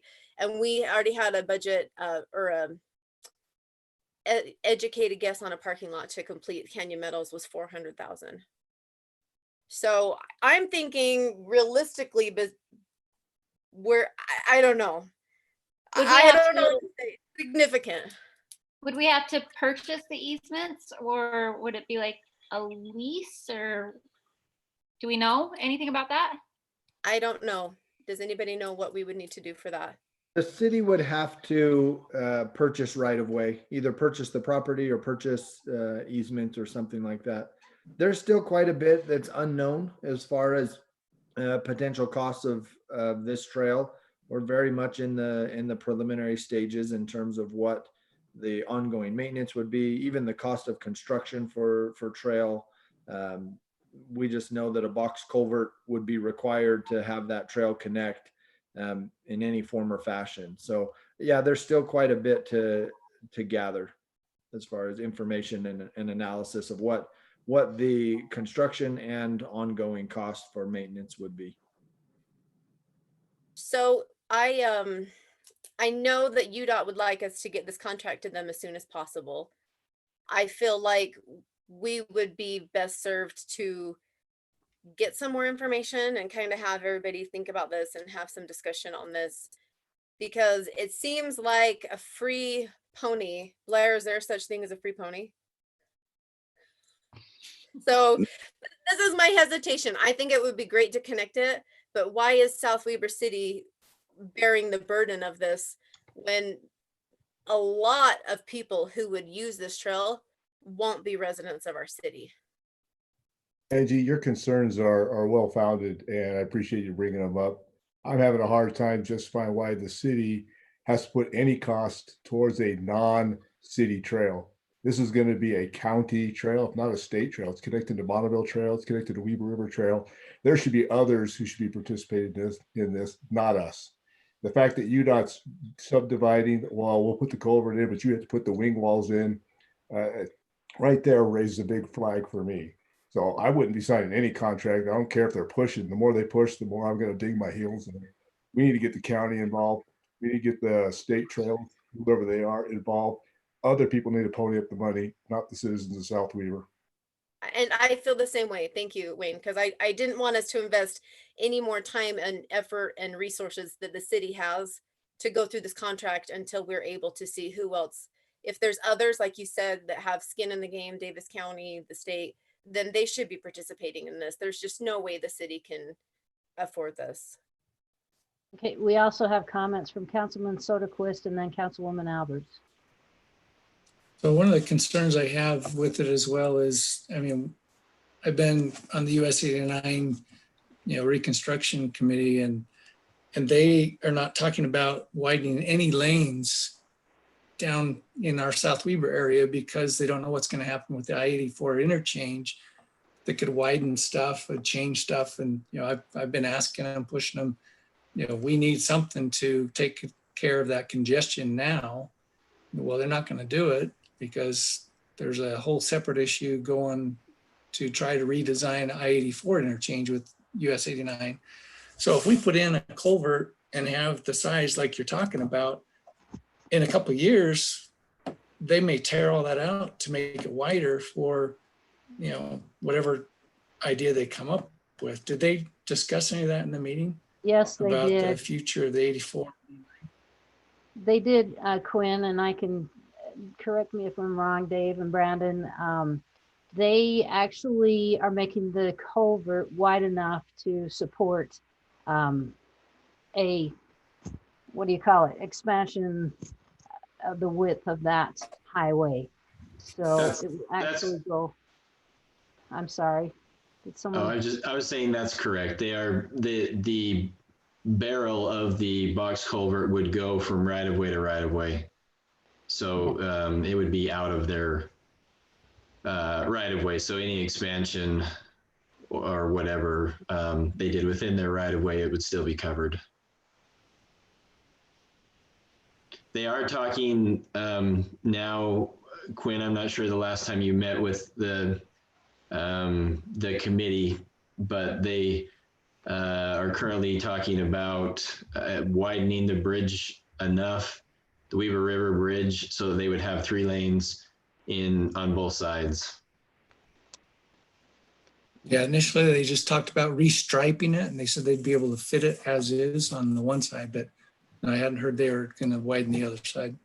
They're actually going to build a temporary bridge on the east side, move all the traffic over to that, widen the bridge on the west, move the traffic back over there, take down the temporary or leave the temporary bridge, replace the other one, and then put them back. So you'll have a 3rd lane that will just take off to the I-84 eastbound that will just be dedicated to that. It'll still stay 2 lanes to the signal, that first signal. But you won't have to merge into 2 lanes to cross the bridge. So that I think is good. Anyway, just an update. Hey, Councilwoman Alberts and then Councilman Halverson. So I would just, thank you, Angie, for bringing this up. I appreciate it. I think that this is kind of a key puzzle piece in connecting the Bonneville Shoreline Trail and the Weaver Pathways Trail. And I agree with Wayne. We just need to branch out. If there's going to be a lot of people who will want this connection, and I'm not entirely opposed to this connection, but I am not okay. We don't have the resources to be able to do this. And even if we could do half of it, it would take a lot of our precious funds that we just don't have a lot of. So I would highly encourage a lot more work being done to get not just grants, but other donors from people who would also, be able to benefit from this trail and who want to have this trail. So that's my thoughts. Thank I'll be you. I'll be brief just because everybody's said basically my thoughts, but can we not get a meeting together? I mean, we know the Weaver Pathways individuals, they've come to the city a couple times, the Bonneville Shoreline people, Davis County, they've come and met with us. I think it'd be pretty easy to put, well, right now, a meeting together via Zoom or whatever we need to do to just talk about their interest in it. Because I think they probably have a lot deeper pockets, especially Weaver Pathways, which has now changed to whatever it is now, or changing to Utah Trails or whatever. They need to, I think, step up to this as well. So I think that would be our first step, Angie, before we sign this. I'm surprised. I actually thought it would include the wing walls. So Well, Blair, can I speak to that? It would include the wing walls if we had a trail there already, but since we don't have anything, then they can't build that yet. It was, yeah, I get it. It wasn't in it, and that's why I just thought they would have incorporated that at the time. So, but that's fine. I do agree, Angie, and I'm glad you brought it up. And I just want to weigh in on that, and your concerns are mine as well. And we do need to reach out to other entities and see what they're willing to commit. I especially think the Davis County, they have a lot of, I don't know, they really want this trail to go through, and so they might be willing to help us out with that. But I think it's a great idea to get a meeting together with some of these entities, Trails Foundation, although I don't think they have the funds that some other entities would. So Yeah. is it something that we can do then before we take the time to redline the contract that they gave us? I feel like that would make more sense to see who else would be willing to contribute to this before we have a meeting to do that. Dave, could we set that up before? Yeah, absolutely. We can reach out to other entities and see what their level of commitment may or may not be. What I've heard tonight is the county, the state, Trails Foundation of Northern Utah. Are there other entities you want me to reach out to include in this discussion? With the fisheries or the people who use Weaver River, would they be interested in a trail there? I think they might. You might want to try them as well. And the Division of Wildlife Resources, probably another one. Councilwoman Alberts, you had a comment? I just had a question actually. So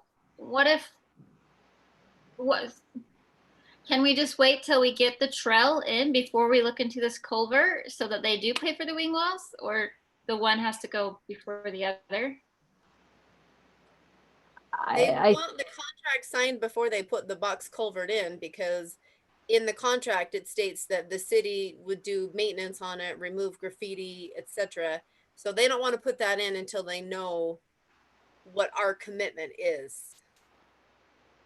Hey, Angie, I think that this contract's just going to be more of a two-party agreement with UDOT and South Weaver City. I think it needs to be a multi-party agreement. Yes, it's happening within our city boundaries. We may have to provide electricity for lights or something like that because that makes sense. But the county's got a big chip in this, as well as the trail companies, and they're going to have to buy in on this. So if UDOT's pushing, we just need to go back to UDOT and say, look, there's a much bigger interest in this facility than just South Weaver. We propose getting other parties involved and work towards a common goal in that culvert. I think the culvert's a great idea, but now when rubber's hitting the road, we need to get others to weigh in on this, because we can't float the expense of this for the state. And we have time. They did say initially that they wanted to have the contract done, right away. However, the very next statement was the only real deadline is to have it done before they would construct the box culvert, which current plans are for next year in 2021.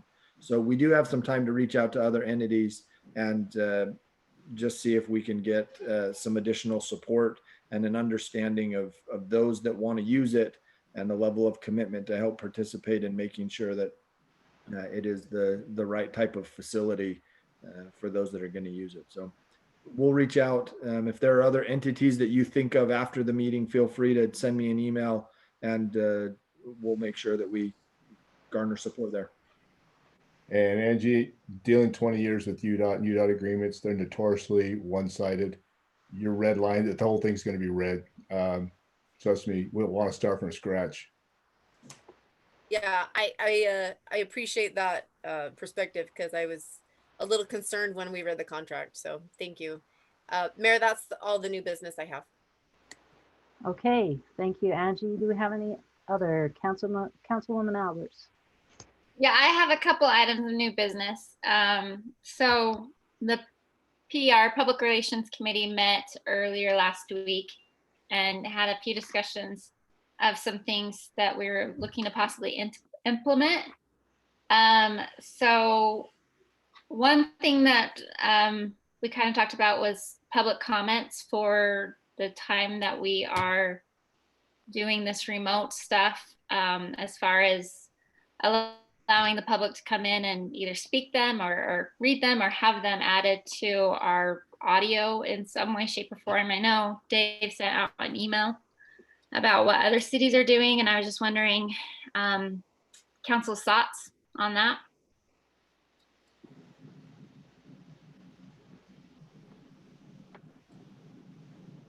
Euler? I'll make a comment. It's hard for me to determine that because it is more time and resources for staff and the city. Not a ton, but I know we have a hard date of May 1st to hear upcoming regulations, what's going to happen with the COVID-19. We have one council meeting before then on the 28th. Do we want to wait and see, because there could be some of these restrictions that are lifted on May 1st. I don't know. We want to wait and see perhaps if that's going to happen before we take these extra steps. That's just kind of my question for you, Haley, and for the other council members. So my opinion is I agree with Joe that if this becomes long-term, I think we need to decide to do something maybe a little bit more where either, some cities are having them call into the Zoom meeting, not being on the video, but being on the audio. I think we can do that if this becomes a long-term thing. And I would agree that if we go into May, June, July, and this is still the same scenario, that's what we possibly try to do. Right now, I know it's probably some are feeling excluded, but it's this is a tough situation, and I think everybody understands and hopefully has patience. I agree with Blair. I think there's a feature in Zoom where you can have a waiting room and the host can allow those who want to give public comment, they can give an earlier notice that they want to give public comment, be in the waiting room, then the host can let them in one at a time to give their comments so that they don't overtake the meeting. And at least they get FaceTime with us and with the public because this is being broadcast live as well. So I think there are other things we can do to accommodate that.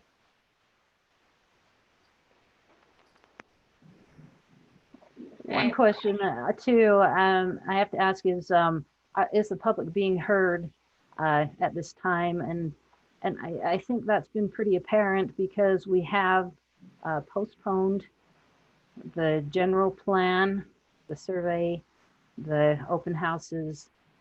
We are listening and responding to citizens. And so, that would be one of the concerns. And And that is taking place, maybe not in the format that they're most comfortable with, but something definitely we look into if this is going to be long-term. Are there any other comments?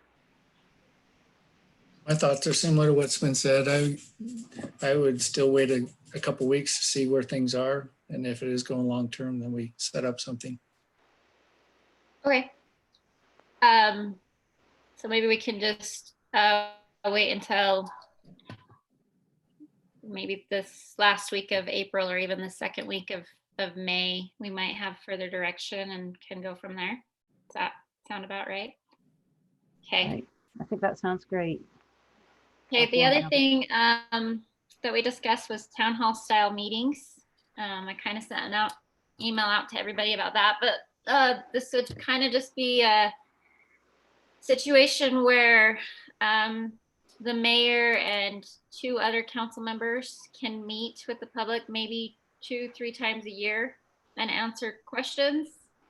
Obviously, control of this meeting will be imperative, whether that's with pre-selected questions or a time limit or whatever. So it's not going for hours, but just wanted to get council's thoughts on doing those in the future.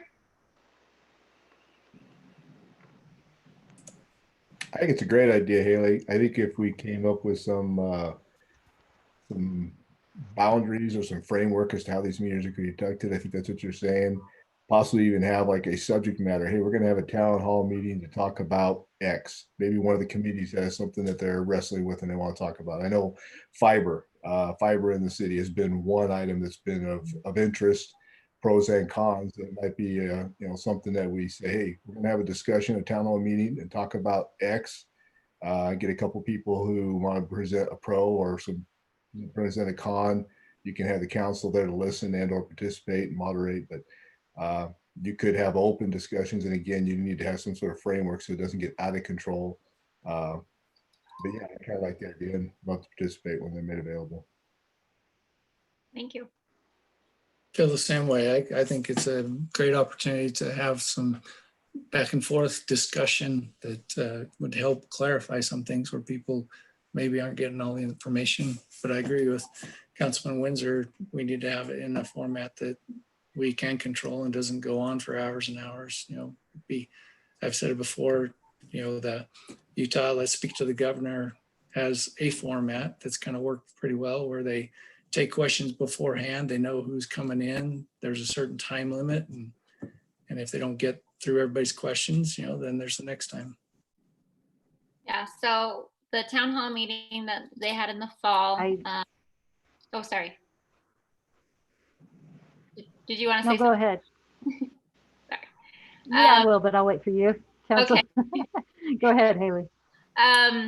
The questions were all pre-selected. I believe there was 4 of them. So the question was asked, there was times for answers, and then there was just a little bit of time for questions to kind of have a dialogue. But each question, I believe, had like a 25-minute timeline, maybe even shorter than that. I don't really recall, but it allowed for dialogue with the public. And I thought it was a pretty well controlled, but able to have that. So that's another option, as well as just allowing for questions for what they are. There's also the thoughts of, we could do it with the whole council, but I thought that just 2 council members and the mayor made it quite a bit easier, made it shorter, made it just probably flow a lot better. But it's something I'm open to if anybody has strong feelings about that. And originally I thought that Haley was asking to have it every first Tuesday of the month, but then realized that it would be probably like a quarterly town hall meeting. And so I like that. As I'm to be there in attendance every time, that would work better for me. So I appreciate that. Councilwoman Sure. Petty has a comment. So I think it's a fantastic idea. I like having it controlled. because while every meeting should just have a controlled format to a degree, but I also feel like we need to ensure that we have it at City Hall where people are able to come and do it. That was my only issue with the one in the past, is that was not a quote open format so much. And so I want everybody in the city who is available to attend know that they are absolutely welcome to come to that. And I like Wayne's idea of having perhaps a subject that different committee members can address. So I think it's a fantastic idea. I'm all for it. Okay. I'm good. Okay. You got your feedback, Councilwoman Alberts. Okay, just one more thing and then I'm done. We also discussed about doing on the newsletter a council member corner, which is just a short little blurb. You can either talk about some things that you're working on in your committees, or some things that you're hoping to bring forward, or whatever. And that would be a quarterly thing as well. It'd be once a year for each of us. Thoughts? Does that make sense? Did I explain that clearly? Yeah, I think so. Angie's a thumbs up. Okay. Blair's pleading the fifth. Wayne's not sure. Haley, was that, you said once a quarter or once? Well, it wouldn't be, there's only 5 of us. So Right, so I just twice figured, a year? yeah, twice a year. Or we could even just, obviously if we did it starting this year, it would just be once a year because we're already halfway Right. through. Well, not halfway, but So do you feel comfortable writing up a little blurb? Some of you, none of you, all of you? I'm happy to do it. I just hope, for my sake, I hope we get through this time. I'm busier now than I ever have been. So this has been a challenge. Yeah. I'll write it for Blair. You're on. Me too. Oh, that's opening a can of worms, Sure. Blair. I'll write it Can for of worms. everybody, and I'll just sign your name, and then you have no idea what's going to Just come call out. it Angie's Corner rather than Council Corner. Just call it Angie's Corner.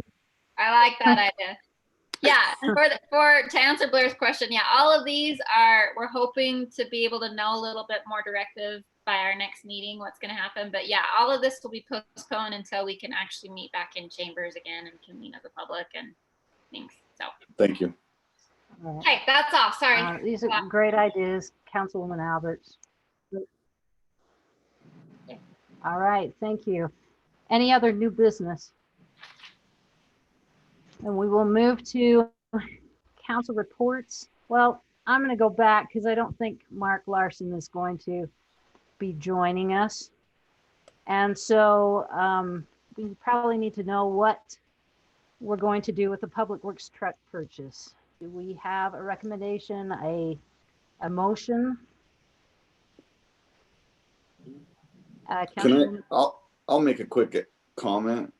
I mean, Okay. the truck price, I think, is very reasonable after because I buy both Chevys and Fords and things for our fleet trucks. But if we don't have another price just to compare it to on the state contract, it's hard for us to spend the city's money. So I think we just need to table it to get maybe more information from Mark, and then so even on next agenda would be fine.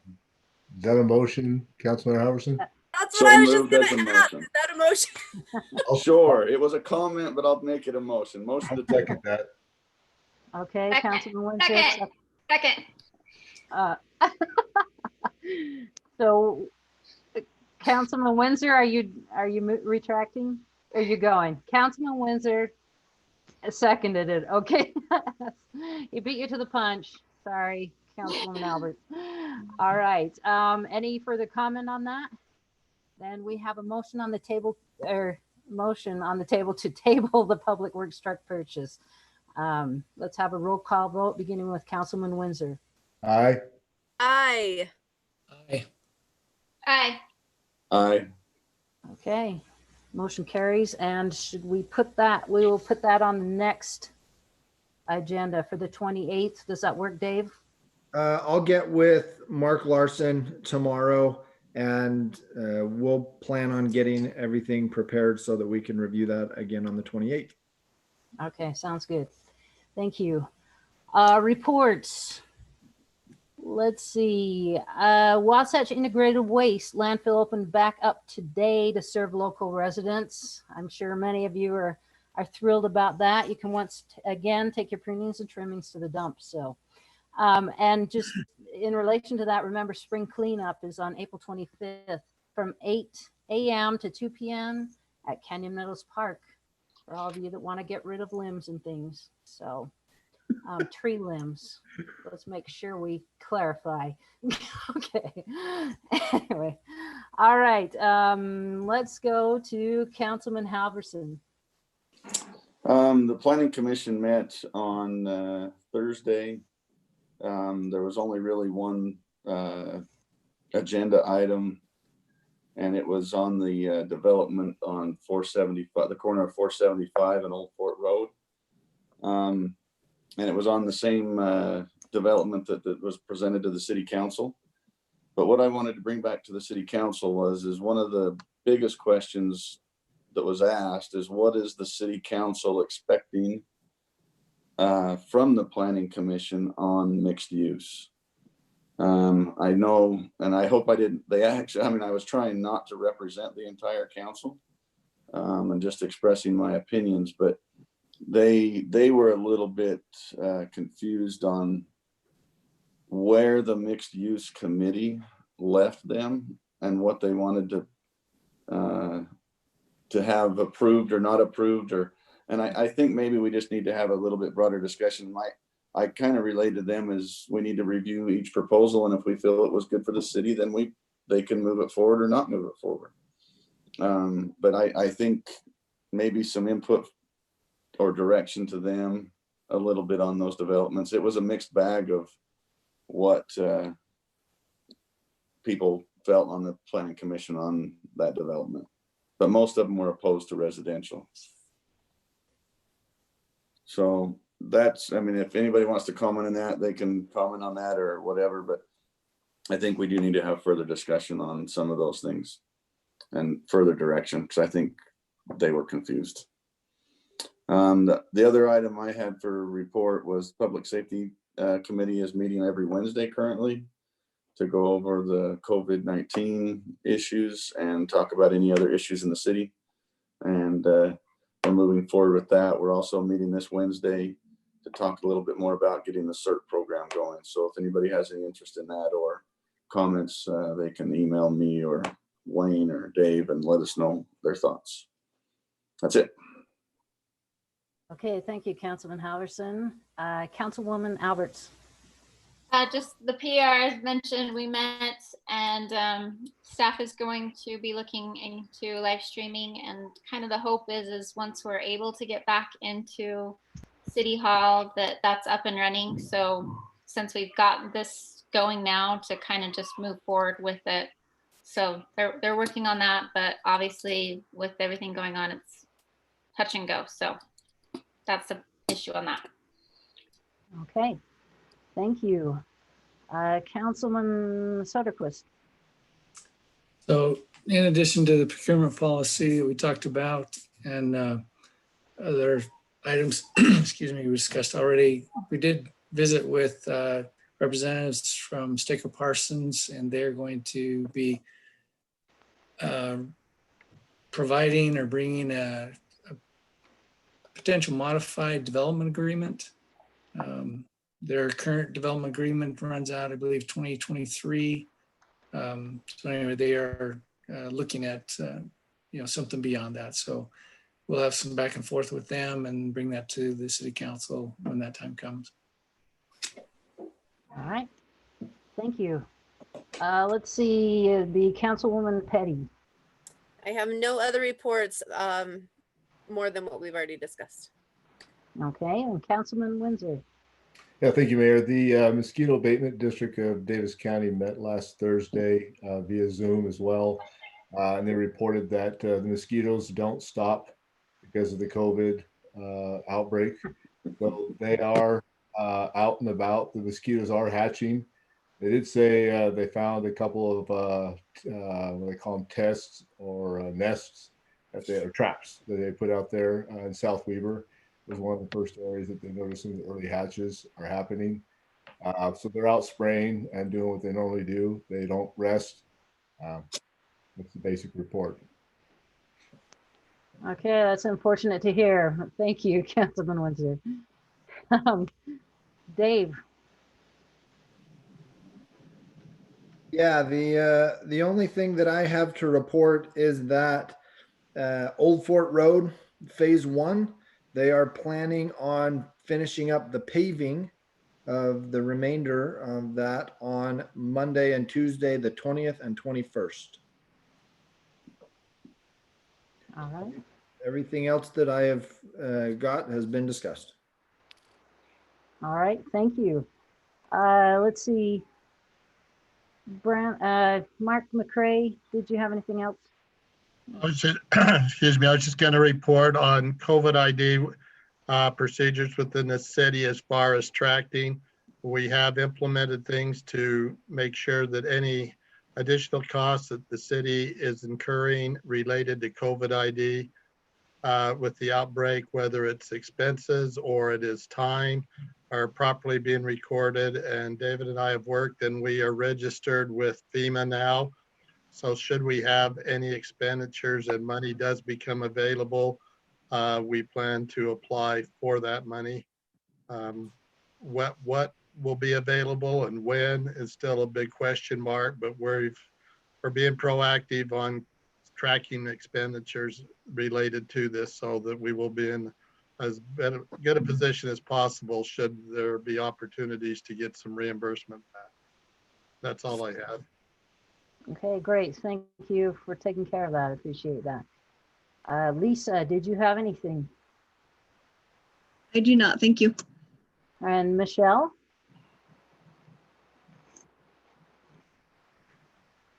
I do not, sorry. That's all right. Thank you. Okay, then do we have a motion to adjourn? Who's to adjourn? Second. Okay, all in favor? Say Aye.